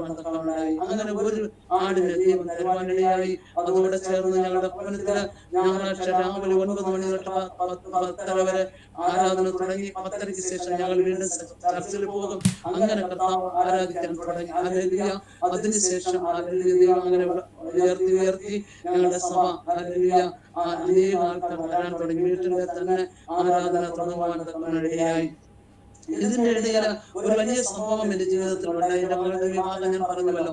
എന്റെ മകളുടെ വിവാഹത്തെ കുറിച്ച് ദൈവം ദർശന പ്രകാരം നടത്തുവാൻ ഇടയായി. വിവാഹ ജീവിതം എന്ന് പറയുന്നത് അവർക്ക് 25 വയസ്സ് ആകുമ്പോൾ 16 വയസ്സായപ്പോൾ വിവാഹം വന്നു. വിവാഹത്തെ കുറിച്ച് ദൈവത്തോട് ചോദിച്ചു, കർത്താവേ, 16 വയസ്സിൽ അവൾ വിവാഹിതരാകുമ്പോൾ ഞാൻ എങ്ങനെ ചെയ്യുന്നത്? കർത്താവ് ദൈവഹിതം എന്താണ്? ഏത് വയസ്സാണ് അവൾക്ക് വിവാഹം നടത്തേണ്ടത്? ദൈവം അത് എനിക്ക് പറഞ്ഞു തരണം എന്ന് പറഞ്ഞ് പ്രാർത്ഥിച്ചുകൊണ്ട് രാജാക്കന്മാരുടെ പുസ്തകം 18-ാം അധ്യായത്തിന്റെ 1-2 വാക്യം പെട്ടെന്ന് ഞാൻ ബൈബിളിൽ നിന്ന് തുറന്നു. കർത്താവേ, ഏക ഉത്തരം ക്രിസ്തുവാണ്. ബൈബിളിൽ തുറക്കുമ്പോൾ എനിക്ക് ആ വചനം തരണം. ഞാൻ പെട്ടെന്ന് എനിക്കതാ ഉറപ്പ്. ഒരു പ്രവാചകനും പറയുവാൻ എനിക്കില്ല, മറ്റാരുമില്ല. എന്റെ ദൈവ വചനത്തിലൂടെ എനിക്ക് മറുപടി തരണം. അങ്ങനെ ഞാൻ പെട്ടെന്ന് ബൈബിൾ തുറന്നപ്പോൾ 2 രാജാക്കന്മാരുടെ പുസ്തകം 18-ാം അധ്യായം 1-2 വാക്യം തരുവാനിടയായി. അവൻ രാജാവായപ്പോൾ അവന് 25 വയസ്സായിരുന്നു. ഞാൻ ഉറപ്പിച്ചു, എന്റെ മകളുടെ വിവാഹം 25 വയസ്സിലാണ്. പ്രിയമുള്ളവർ, 24 വയസ്സ് തീർന്നതുവരെയും പല കണക്ഷനുകളൊക്കെ വരുവാനിടയായി. പക്ഷെ അതൊന്നും അല്ല എന്ന് ദൈവത്തിന്റെ ആത്മാവ് കാര്യകാരണ സഹിതം വെളിപ്പെടുത്തുവാൻ ഇടയായി. അതിനുശേഷം 25-ാമത്തെ വയസ്സ് തുടങ്ങുന്നതിന്റെ തലേ ദിവസം രാത്രി ഞാൻ പറഞ്ഞു, എന്റെ മൂത്ത അണ്ണൻ പ്രാർത്ഥിച്ചല്ലോ, ജോലി വാങ്ങിച്ചല്ലോ, നമുക്ക് മുട്ടുമടക്കാം. ഞങ്ങൾ മുട്ടുമടക്കാൻ തുടങ്ങി. രാത്രി 12 മണിക്ക് 12:45 ഞാനും എന്റെ ദേവദാസനും ചേർന്ന് മുട്ടുമടക്കി പ്രാർത്ഥിക്കുവാൻ തുടങ്ങി. കർത്താവേ, നീ പറഞ്ഞ വയസ്സ് വന്നിരിക്കുകയാണ്. എന്റെ മകളുടെ വയസ്സ് 25 തുടങ്ങിയിരിക്കുകയാണ്. സ്വർഗത്തിലെ ദൈവം അവൾക്ക് ഈ വയസ്സിൽ വിവാഹം നടത്തി തരണം ദൈവമേ എന്ന് പറഞ്ഞ് ദൈവത്തോട് നിലവിളിക്കാൻ തുടങ്ങി. പ്രിയമുള്ളവരെ, ആ വർഷത്തിൽ അനേക കണക്ഷനുകൾ വന്നു. പക്ഷെ അതൊക്കെയും എന്റെ കർത്താവ് പറഞ്ഞു, ഇതല്ല ഞാൻ ദൈവത്തോട് പറഞ്ഞ, കർത്താവേ, ഇത് ഞങ്ങൾ ഉദ്ദേശിക്കുന്നത് നല്ല കണക്ഷനാണ് വരുന്നത്. എല്ലാവർക്കും ഇഷ്ടപ്പെടുന്നതാണ്. പക്ഷെ ദൈവം ഇത് അല്ലെന്ന് പറയും. ഇനി എന്റെ കർത്താവ് ഇത് തന്നെന്ന് പറഞ്ഞു തരണം, ഇത് തന്നെന്ന് പറഞ്ഞു തരണം. അങ്ങനെ കർത്താവോട് പ്രേരിപ്പിയായി പിടിച്ചു. കർത്താവ് ഹല്ലേലൂയ ദർശനം തരുവാനിടയായി. എന്റെ മരുമകനെ കുറിച്ച് ദൈവം ഹല്ലേലൂയ എനിക്ക് വെളിപ്പെടുത്തി തരുവാനിടയായി. ഹല്ലേലൂയ മരുമകന്റെ അപ്പനും ഹല്ലേലൂയ തന്റെ മകനെ കുറിച്ചുള്ള വെളിപ്പാട് കൊടുക്കുവാൻ ഇടയായി. വാസ്തവമായി ആ വെളിപ്പാട് അനുസരിച്ച് തന്നെ ഹല്ലേലൂയ എന്റെ മകളുടെ വിവാഹം നടക്കുവാൻ ഇടയായി. ഹല്ലേലൂയ കർത്താവ് ഇങ്ങനെ പറഞ്ഞ പത്രത്തിൽ കൂടെ ആമേൻ ഹല്ലേലൂയ ഹല്ലേലൂയ പരസ്യത്തിൽ കൂടെ ഞാൻ നിന്റെ കർത്താവിന് ആമേൻ നിന്റെ മകൾക്ക് കർത്താവിന് തരും. ഹല്ലേലൂയ അങ്ങനെ ദൈവം പത്ര പരസ്യത്തിൽ കൂടെ ദൈവം അത്ഭുത പ്രവർത്തിക്കുവാൻ ഇടയായി. ഹല്ലേലൂയ ഞങ്ങൾ കേട്ടപ്പോൾ ഞങ്ങൾക്ക് അർഹതയില്ലാത്ത ഒരു കുടുംബത്തെ ദൈവം ഒരുക്കി തന്നു. നല്ല സാമ്പത്തികവും നല്ല ഗവൺമെന്റ് ജോലിയും.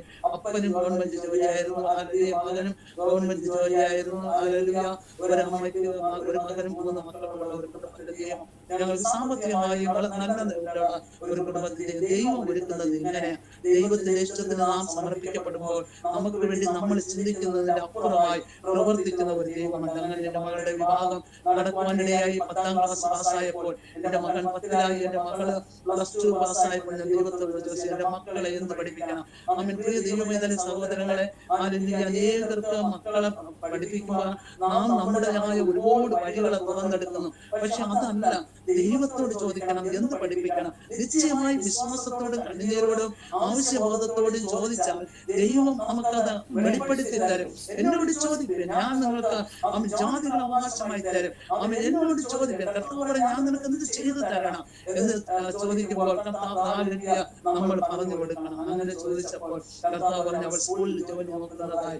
അതിൽ ബൈക്ക് ഓടിച്ച വീട്ടിന്റെ തൊട്ടടുത്തുള്ള സ്കൂളിൽ അവൾ ജോലിക്ക് പോകുന്ന ദൈവം എന്നെ കാണിച്ചു. എന്റെ മകൻ എഞ്ചിനീയറായി പണി നോക്കുന്നതായി 10ാം ക്ലാസ്സിൽ പഠിച്ചപ്പോൾ കാണിക്കുവാൻ ഇടയായി. ഞാൻ അത് വെച്ച് പ്രാർത്ഥിച്ചു, കർത്താവേ എനിക്കത് പഠിപ്പിക്കാൻ ഒരു യോഗ്യതയില്ല, അത് അഡ്മിഷൻ എടുക്കാൻ ഒരു യോഗ്യതയില്ല, ഒരു കാശുമില്ല.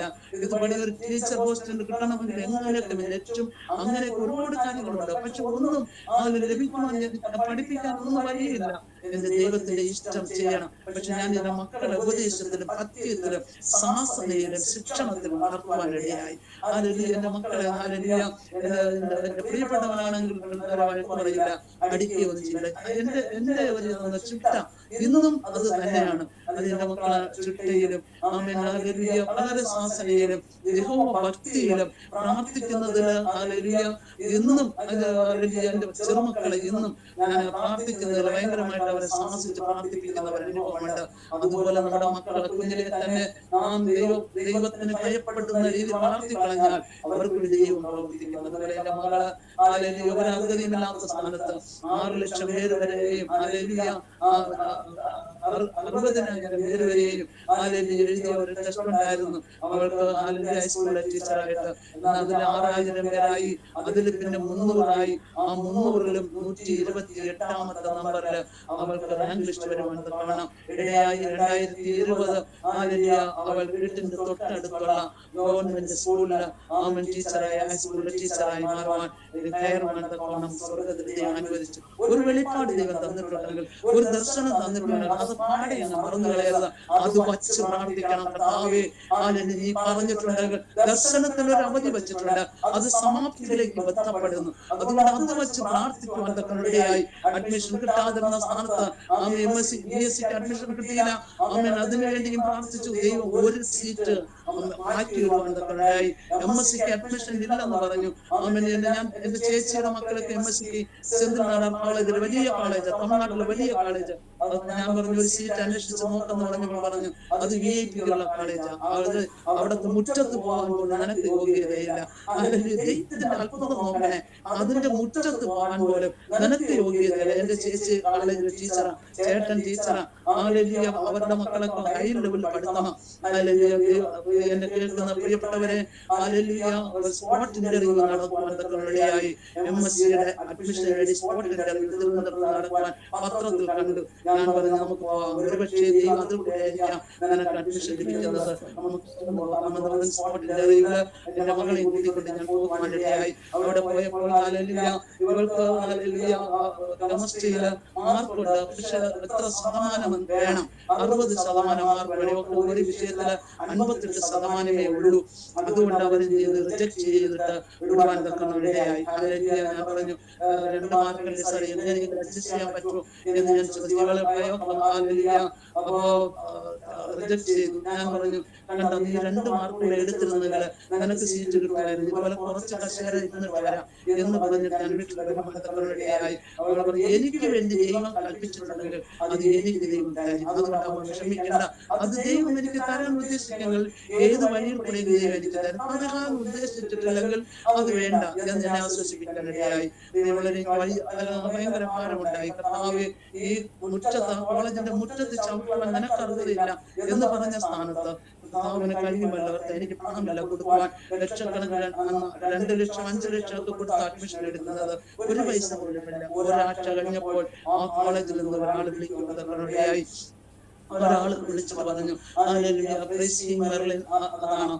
പറഞ്ഞത് ഹല്ലേലൂയ, നിങ്ങള് ട്രാൻഡ്രത്ത് ഹല്ലേലൂയ അഡ്മിഷന് വേണ്ടി വന്നിരുന്നല്ലോ, അത് വന്നിരുന്നു, നിങ്ങള് എറണാകുളത്ത് സ്പോട്ട് ഇല്ലാതുകൊണ്ട് നിങ്ങൾ അവിടെ വരാൻ പറ്റുമെന്ന് വരാൻ പറഞ്ഞു. അപ്പൊ ഞങ്ങൾ പറഞ്ഞു ഇനിയിപ്പോ ഞങ്ങൾക്ക് വരുന്നില്ല, ഹല്ലേലൂയ ദൈവം ഉദ്ദേശിച്ചിട്ടുണ്ടെങ്കിൽ ദൈവം ഞങ്ങൾക്ക് തരും, അല്ലെങ്കിൽ ഇനിയിപ്പോ എറണാകുളത്ത് വന്നാൽ ഇതല്ലേ മറുപടി ഉള്ളൂ, അതുകൊണ്ട് വരുന്നില്ല എന്ന് പറഞ്ഞു. അവർ ഉദ്ദേശിച്ച ആ ഒരു സീറ്റ് അവിടെയും കിട്ടിയില്ല അവർക്ക്.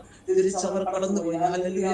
അവിടെ പോയപ്പോൾ ഹല്ലേലൂയ അവർക്ക് അഡ്മിഷൻ അവൻ ഒരു സീറ്റ് വേണം. അവർ ഉടനെ തിരിച്ചു വിളിക്കുന്നതിനായി ജനറൽ ഫീസ് മാത്രം കൊടുത്ത് കയറുവാൻ തന്നിടയായി. വെറും 17,000 രൂപ അടച്ചിട്ട് അവൾ ജോലിയിൽ കയറുവാനിടയായി, പഠിക്കാൻ കയറുവാനിടയായി. കർത്താവ് അങ്ങനെ ഒരുക്കി. അവൾ എംഎസ്സി കഴിഞ്ഞു, വീണ്ടും പഠിച്ച ടീച്ചറായിട്ട് ജോലി നോക്കുന്നു. ദൈവവേദന ഈ നാളുകളിൽ ദൈവത്തിന്റെ വലിയ അത്ഭുതങ്ങള്, അത്ഭുതത്തിന്റെ വഴിയിൽ കൂടെ ദൈവം നമ്മെ നടത്തുന്നു. നമ്മുടെ ജീവിതത്തിൽ ദൈവം ഹല്ലേലൂയ, ഞങ്ങളുടെ ചർച്ചിന്റെ കാര്യം അതുപോലെ തന്നെ ദൈവം പറയാനുള്ളത് ഒരു ദിവസം കൂടെ പറഞ്ഞാലും എന്റെ സാക്ഷ്യം തീരത്തില്ല, പക്ഷെ എന്റെ സമയം പോയി. ഹല്ലേലൂയ. എന്റെ ഒരു സാക്ഷ്യം കൂടെ എനിക്ക് പറയാതിരിക്കാൻ പറ്റുന്നില്ല. സിസ്റ്റർ പറഞ്ഞോ സിസ്റ്ററിന്റെ കുറച്ച് നേരം 10 മിനിറ്റ് കൂടെ പറഞ്ഞു. ഞങ്ങളുടെ ഒരു മകൻ ഒരു വീട്ടിൽ ഉപവാസ പ്രാർത്ഥനയ്ക്ക് ഞങ്ങൾ കടന്നുപോയി. ഉപവാസ പ്രാർത്ഥന ഒരു 2 കോടി രൂപ കടമുള്ള ഒരു മനുഷ്യന് വേണ്ടി കരയുവാൻ വേണ്ടി ഞങ്ങൾ പോയി. ഹല്ലേലൂയ. അവരുടെ കടം മാറി അവർക്ക് സമാധാനം കിട്ടാൻ പെന്തക്കോസ്ത് വിശ്വാസിയാണ്, അവർക്ക് വേണ്ടി പ്രാർത്ഥിക്കാൻ ഞങ്ങൾ ബൈക്കില് കടന്നു പോകാൻ ബൈക്ക് കളിയക്കാള എന്ന് പറയുന്ന സ്ഥലത്ത് വച്ചിട്ട് ഞങ്ങള് ബസ്സിൽ യാത്ര ചെയ്ത് കടന്നുപോയി. അവിടെ പോയി രണ്ടാമത്തെ ദിവസം, ആദ്യ ദിവസം രണ്ടാമത്തെ ദിവസം ബൈക്ക് അവിടെ വച്ചിട്ട് ഞങ്ങൾ കടന്നുപോയി. വച്ചപ്പോൾ ദൈവത്തിന്റെ ആത്മാവ് പറഞ്ഞു ഈ ബൈക്ക് മോഷണം പോകും, ഈ ബൈക്ക് മോഷണം പോകും, അതുകൊണ്ട് ബൈക്ക് എടുത്ത് ഒന്നുകൂടെ മാറ്റി വയ്ക്കാൻ ഞാൻ പറഞ്ഞു. എന്റെ പുള്ളിക്കാരൻ പറഞ്ഞു മനസ്സിൽ തോന്നുന്നതാണ്, അങ്ങനെ ബൈക്ക് മോഷണം പോകത്തില്ല എന്ന് പറയാൻ വേണ്ടിയായി. ഞാൻ പറഞ്ഞു ദൈവത്തിന്റെ ആത്മാവ് ഉള്ളിൽ പറയുന്നു നിങ്ങൾ ആ സ്ഥാനം വിട്ട് മാറ്റി വയ്ക്കാൻ, ബൈക്ക് നമുക്ക് മോഷണം പോകത്തില്ല, ഇല്ല അങ്ങനെ ഒന്നും ചെയ്യത്തില്ല നമ്മൾ യാത്ര ചെയ്ത് പോയി. ഞാൻ അവിടെ വചനം സംസാരിച്ചുകൊണ്ട് നിൽക്കുമ്പോൾ, അവരുടെ വീട്ടിൽ വചനം സംസാരിച്ചുകൊണ്ട് നിൽക്കുമ്പോൾ ദൈവത്തിന്റെ ആത്മാവ് എന്റെ ഉള്ളിൽ പറഞ്ഞു ബൈക്ക് മോഷണം പോയി. ഹല്ലേലൂയ. ഞാൻ പറഞ്ഞ ആരാധന കണ്ടിട്ട് ഞാൻ നമ്മുടെ ബൈക്ക് പോയി എന്ന് അറിയിക്കുന്നു പറയാൻ വേണ്ടിയായി. തിരിച്ച് ഞങ്ങൾ അവിടെ നിന്ന് പെട്ടെന്ന് ബന്ധപ്പെട്ട് കടന്നു വന്നപ്പോൾ എന്റെ മുൻപിൽ 7 മണിയായി, ഇരുട്ടായി. എന്റെ മുൻപിൽ കൂടെ ഞങ്ങളുടെ ബൈക്ക് സ്പാർക്കിലേറ്റിട്ട് ഒരുത്തൻ എടുത്തു കൊണ്ടുപോകുന്നത് ഞാൻ കാണാൻ വേണ്ടിയായി. ഞാൻ പറഞ്ഞു നമ്മുടെ ബൈക്കാണ് ഇതാ കൊണ്ടുപോകുന്നത്. അപ്പോൾ പറഞ്ഞു അങ്ങനെ ഒന്നുമല്ല, ഞാൻ ബൈക്ക് വെച്ച സ്ഥലം വേറെയാണ്. അവിടെ കടന്നു പോയി നോക്കിയപ്പോൾ നമ്മുടെ ബൈക്കില്ല. ഹല്ലേലൂയ. ബൈക്കിനെ എടുത്തു വിട്ടു. ഞാൻ പറഞ്ഞില്ലേ ആദ്യമേ ഹല്ലേലൂയ പറഞ്ഞു സാരമില്ല, മോഷണം പോയി. ഞാൻ പറഞ്ഞു ഇല്ല, എന്റെ ബൈക്ക് മോഷണം പോയില്ല. എന്റെ കർത്താവ് ഞങ്ങൾ ഒരു സിനിമ കാണാൻ പോയിട്ടില്ല, ഒരു പരിപാടി കാണാൻ പോയില്ല, ഒരു കാര്യത്തിന് ഒരു ആവാസത്തിന് പോയതല്ല, വയറ് വലിച്ചെറുക്കി കെട്ടി വിശപ്പോടെ ഞങ്ങൾ ഉപവാസത്തിന് വേണ്ടി പോയതാ. എന്റെ ദൈവം എനിക്ക് ബൈക്ക് ഞാൻ ഒരു അങ്ങനെ ദൈവത്തെ ഞാൻ ആരോടും പരാതി പറയുന്നതിന് മുമ്പേ ആ ജംഗ്ഷനിൽ നിന്ന് ഇങ്ങനെ പറഞ്ഞു വാഹനത്തെ നിർത്തുവാൻ ഒരു ദൂതൻ അറിയാം. ഹല്ലേലൂയ. വാഹനം നിർത്തുന്ന ഒരു ദൂതൻ സ്വർഗത്തിലുണ്ട്. ആ ദൂതൻ നീ പറഞ്ഞേക്കണം എന്റെ വാഹനം വാഹനത്തെ തിരിച്ചു പിടിച്ചു തരുവാൻ ആ ദൂതന് മാത്രമേ കഴിയുള്ളൂ. ഹല്ലേലൂയ. അപ്പോൾ എന്റെ മനസ്സിൽ ഞാൻ പറഞ്ഞു, വിലയാൻ പോകുന്ന വാഹനത്തെ, വിലയാൻ കയറിയ വാഹനം ഹല്ലേലൂയ തിരികമില്ലാതെ പോയപ്പോൾ ഹല്ലേലൂയ ആ വാഹനത്തെ പിടിച്ചു നിർത്താൻ ഒരു ദൂതൻ ആമേൻ ഹല്ലേലൂയ അതിന്റെ മുൻപിൽ കുറുകെ നിന്നതായി ബൈബിളിൽ വായിച്ചതല്ലോ കർത്താവേ. ആ ദൂതൻ സ്വർഗത്തിലുണ്ടല്ലോ. ആ ദൂതൻ അറിയാം ഹല്ലേലൂയ എന്റെ വാഹനത്തെ എങ്ങനെ പിടിച്ചു നിർത്തണമെന്ന്. ആ ദൂതനെ അയക്കണം. സ്വർഗത്തിലുണ്ടെങ്കിൽ എന്റെ വാഹനത്തെ പിടിച്ച് എന്റെ കയ്യിൽ തിരിച്ചു തരണം ഹല്ലേലൂയ എന്ന് ഞാൻ പ്രാർത്ഥിച്ച് ദൈവത്തോട് ഇങ്ങനെ പറഞ്ഞിട്ട് വന്നു. ഹല്ലേലൂയ പറഞ്ഞിട്ട് വീട്ടിൽ വന്നു. ഹല്ലേലൂയ പോലീസ് സ്റ്റേഷനിൽ ഒരു ചെറിയ പരാതി കൊടുത്തപ്പോൾ അവിടെ ഇരുന്ന് എസ് പറഞ്ഞു, നിങ്ങൾ ബന്ധക്കോസുകാരാണോ? നിങ്ങളുടെ വാഹനം നിങ്ങളുടെ കയ്യിൽ തിരിച്ചു വരും എന്ന് പറഞ്ഞിട്ട് ഞങ്ങൾ അന്ന് ആശ്വസിപ്പിച്ചു വിട്ടു. വീട്ടിൽ വന്നു. ഹല്ലേലൂയ ഞാൻ മുട്ടുമടക്കി നിലവിളിച്ച് ഹല്ലേലൂയ പ്രിയമുള്ള പോലെ ഞാൻ ഒരു പ്രാർത്ഥനാ വിഷയം കൂടെ നിങ്ങളോട് പറയാം. നമുക്ക് വേദനയുള്ള വിഷയം, ഹല്ലേലൂയ മനസ്സിന് വേദനയുള്ള വിഷയം നമ്മൾ എന്ത് ചെയ്യാൻ പാടില്ല? തുറന്ന് വായി തുറന്ന് പറയാൻ പാടില്ല. അത് സാത്താൻ കേൾക്കും. അവൻ അത് പഴുതടച്ചു കളയും. അതുകൊണ്ട് ഹൃദയത്തിന്റെ ആഘാതത്തിൽ നിന്നുകൊണ്ട് ദൈവത്തോട് പറയണം ആ വാക്കുകള്. ആമേൻ. ഞാനിങ്ങനെ മൗനമായി ഇരുന്നുകൊണ്ട് കട്ടിലിന്റെ താഴെ മുട്ടുമിൽ നിന്നുകൊണ്ട് കൈമുട്ടിക്കൊണ്ട് ദൈവത്തോട് കരയുകയാണ്. വാക്കുകൊണ്ട് പറയുന്നില്ല, ഹൃദയം കൊണ്ട് ദൈവത്തോട് പറയുക, എന്റെ വാഹനം എനിക്ക് തരണം കർത്താവേ എന്ന് പറഞ്ഞ് ഹൃദയത്തിന്റെ അകത്ത് ഞാൻ പ്രാർത്ഥിക്കുകയാണ്. ഞാൻ അപ്പോൾ ഒരു ദർശനം കാണുന്നത് എന്റെ ജനലിന്റെ അടുത്ത് ഒരു കൂട്ടം പിശാചുകൾ നിൽക്കുകയാണ്. ആമേൻ. ഒരു കൂട്ടം പിശാചുകൾ നിൽക്കുകയാണ്. നിന്നിട്ട് അവൻ നമ്മൾ പറയുകയാണ്, നീ പോയി നോക്ക് അവൾ എന്ത് പറയുന്നു എന്ന്. ഹല്ലേലൂയ. അപ്പോൾ ഒരു പിശാച് ചെവി ഓർത്തിട്ട് പറഞ്ഞു, ഒന്നും കേട്ടില്ല, കരയുന്നു. ഹല്ലേലൂയ. കരയുന്നു, പക്ഷെ ഒന്നും കേട്ടില്ല എന്ന് പറയുവാനിടയായി. ശരി, ഒന്നും കേട്ടില്ലെങ്കിലും കുഴപ്പമില്ല, കരയുന്നല്ലോ എന്ന് പറഞ്ഞ് ഇവരെല്ലാ പേരും ആ വശത്ത് കൈയടിച്ച് തട്ടഹസിക്കുവാൻ തക്കനിടയായി തീർന്നു. ഒരു ദൈവവേദന നമ്മുടെ പരാജയം കാണുമ്പോൾ, നമ്മൾ വേദനിക്കുമ്പോൾ കർത്താവ് നമ്മളോട് ചേർന്ന് ദുഃഖിക്കും, പക്ഷെ പിശാച് സന്തോഷിക്കും. ഹല്ലേലൂയ. ദുഷ്ടൻ നമ്മുടെ ദുഃഖത്തിൽ സന്തോഷിക്കും. ഞാൻ അത്ഭുതമെന്ന് പറയട്ടെ. ഹല്ലേലൂയ. വാഹനം എടുത്തുകൊണ്ട് പോയ വ്യക്തി ഹല്ലേലൂയ വാഹനത്തിന്റെ പേര് മാറ്റി, നമ്പർ മാറ്റി, ഹല്ലേലൂയ അതിന്റെ പെയിന്റ് മാറ്റി, എല്ലാം മാറ്റിയിട്ട് ഞങ്ങൾ ക്രൈസ്തവരോട് അടിച്ചിരുന്നതിനെ മാറ്റിയിട്ട് ഓം നമഃശിവായ എന്ന് അടിച്ച ഹല്ലേലൂയ വാഹനത്തിന്റെ എല്ലാം മാറ്റി അവൻ ലയലിന് കൊണ്ടിറങ്ങുവാൻ തക്കവനായി 19 അന്ന് ഹല്ലേലൂയ കൊണ്ടിറങ്ങി റോഡിൽ കൂടെ ഓടിയപ്പോൾ ഹല്ലേലൂയ ഈ വാഹനത്തെ നിർത്താനല്ല, വാഹനം പിടിക്കേണ്ട വണ്ടി, അതായത് പോലീസ് വണ്ടി ഹല്ലേലൂയ അവിടെ വാഹനങ്ങളെ പരിശോധിക്കാൻ നിർത്തുവാനിടയായി. പെട്ടെന്ന് ഈ വാഹനം വന്നു. ഹല്ലേലൂയ വാഹനത്തെയും നിർത്തി നോക്കിയപ്പോൾ ഹല്ലേലൂയ ബുക്കും പേപ്പറും കയ്യിലുണ്ടോ എന്ന് വെച്ചാൽ ഇല്ല എന്ന് പറഞ്ഞിട്ട് 500 രൂപ വെച്ച് അടിച്ചു.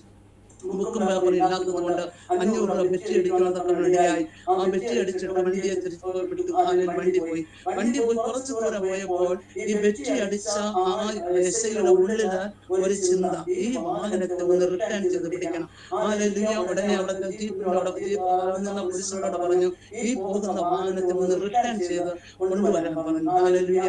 ആ വാഹനത്തെ അവർ ജീപ്പ് ഓടിച്ച് കുറുകെ നിർത്തി വാഹനത്തെ കൊണ്ടുവന്നു. ഹല്ലേലൂയ. കൊണ്ടുവന്നപ്പോൾ ഹല്ലേലൂയ സാറേ ഞാൻ ബെറ്റി അടിച്ചല്ലോ, ഹല്ലേലൂയ എന്റെ വാഹനം വേറെ വീട്ടിലുണ്ട്, ഒരു 5 മിനിറ്റ് നോക്കട്ടെ എന്ന് പറഞ്ഞിട്ട് പെട്ടെന്ന് അതുവരെ ആ എസ്ഐ ഇങ്ങനെ ഒരു തെറ്റ് ചെക്ക് ചെയ്തിട്ടില്ലെന്നാണ് പറയുന്നത്. ഹല്ലേലൂയ. പെട്ടെന്ന് അതിന്റെ വാഹനത്തിന്റെ ചേസ്, അതിൽ ചെരുപ്പിട്ട് ഷൂ ഇട്ടതിന്റെ ചേസിലെ അതിന്റെ ചവിട്ടി അതിന്റെ പൊടി മാറ്റിയിട്ട് ആ നമ്പരെ കുറിച്ചിട്ട് ഈ വണ്ടിയുടെ ബാക്കിലുള്ള നമ്പർ കുറിച്ചപ്പോൾ നമ്പർ തമ്മിൽ വ്യത്യാസം. ഹല്ലേലൂയ. ചേസ് നമ്പർ വേറെ, വെച്ചിരിക്കുന്ന നമ്പർ വേറെ. ഹല്ലേലൂയ.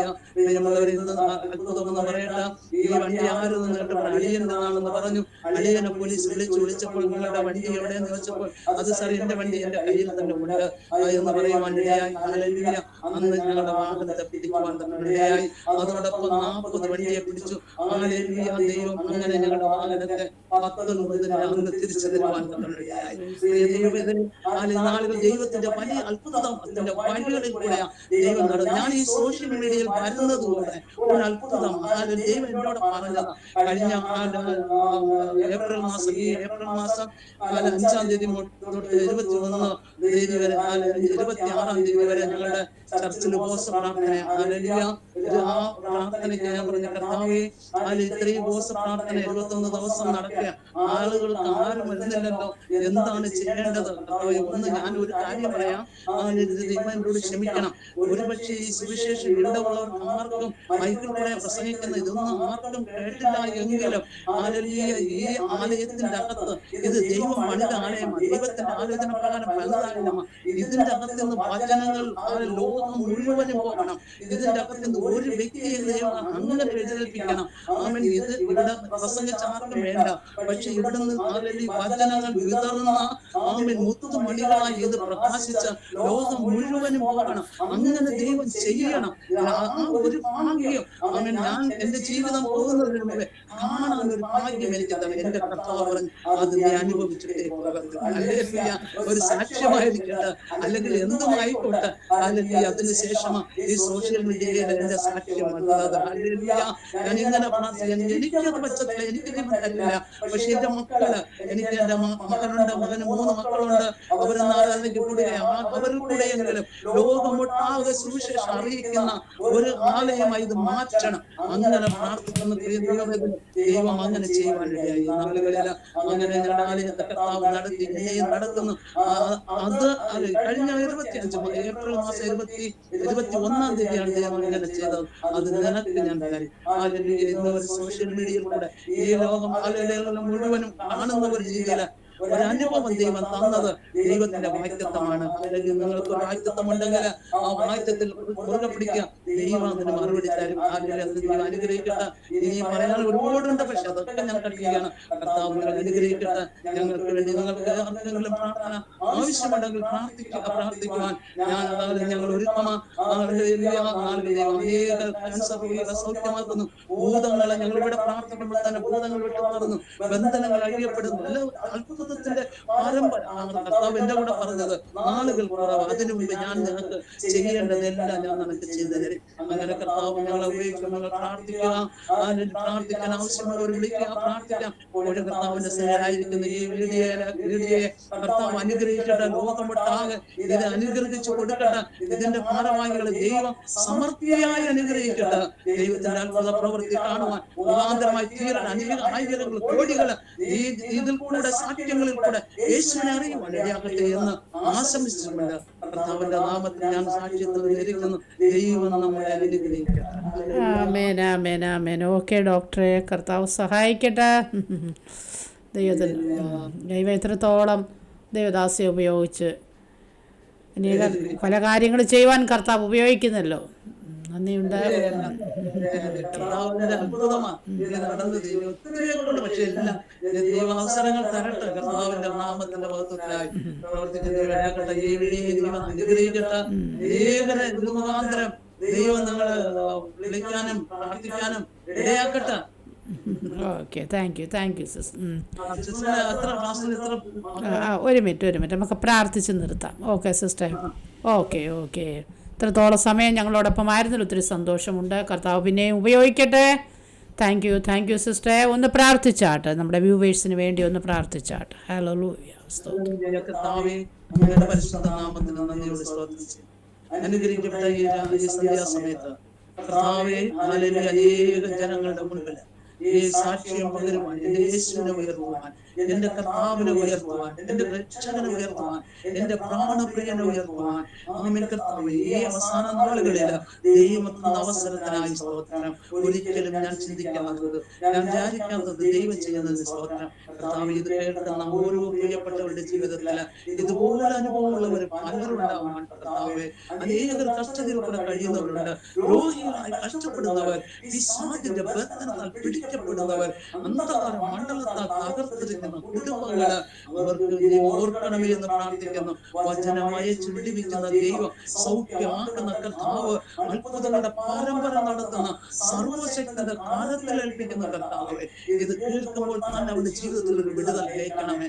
ഏത് മണ്ഡലത്തിലെ പിശാചവരെ മടക്കി വെച്ചിരിക്കുന്നു, ആ മണ്ഡലത്തിൽ നിന്ന് പിതാവിന്റെ പുത്രന്റെ പരിശുദ്ധാത്മാവിന്റെ നാമത്തിൽ അവരെ വിടുവിച്ച് രക്ഷിക്കണമെന്ന് പ്രാർത്ഥിക്കുന്നു. കർത്താവേ എല്ലാ കുടുംബത്തെ അനുഗ്രഹിക്കണം, ഈ മീഡിയയെ കർത്താവ് അനുഗ്രഹിക്കണം. അനേക ആയിരങ്ങളെ ക്രിസ്തുവിലേക്ക് നടത്തുന്നവരായി ഈ മീഡിയയിലുള്ളവരെ അനുഗ്രഹിക്കണം, അഭിഷേകിക്കണമേ, തലമുറകൾ അഭിഷേകിക്കണമേ എന്ന് പ്രാർത്ഥിക്കുന്നു കർത്താവേ. അവസരത്തിനായി അനുഗ്രഹിക്കുന്ന സാക്ഷ്യം ഞങ്ങളുടെ ജീവിതത്തിന്റെ മൂലമായി തീരുമാനത്തിൽ വെച്ചിട്ടാണ് രോഗികൾക്ക് സൗഖ്യം, അതിലെ കടഭാരത്തിൽ മനസ്സ് താകുന്നവർ കർത്താവ് ആശ്വസിപ്പിക്കണമേ എന്ന് പ്രാർത്ഥിക്കുന്നു. യേശുവിനെ സത്യത്തിൽ ആത്മാവിൽ ആരാധിച്ച് ഹല്ലേലൂയ മാനസാന്തരപ്പെട്ട് സ്നാനപ്പെട്ട് കർത്താവിന്റെ വരവിന് വേണ്ടി ഒരുക്കപ്പെടുവാൻ, ജീവന്റെ പുസ്തകത്തിൽ പേരെഴുതി നിത്യരാജ്യത്തിന്റെ അവകാശമായി മാറുവാൻ എന്റെ ദൈവം എല്ലാവരെയും ഒരുക്കട്ടെ എന്ന് കർത്താവെ ഞങ്ങൾ പ്രാർത്ഥിക്കുന്നു. എല്ലാ യേശു ക്രിസ്തുവിന്റെ മനോഹരമായ നാമത്തിൽ ചോദിക്കുമ്പോൾ കൃപയോട് കേൾക്കണമേ സ്വർഗീയ പിതാവേ. ആമേൻ ആമേൻ ആമേൻ ആമേൻ. സിസ്റ്ററെ കർത്താവ് സഹായിക്കട്ടെ.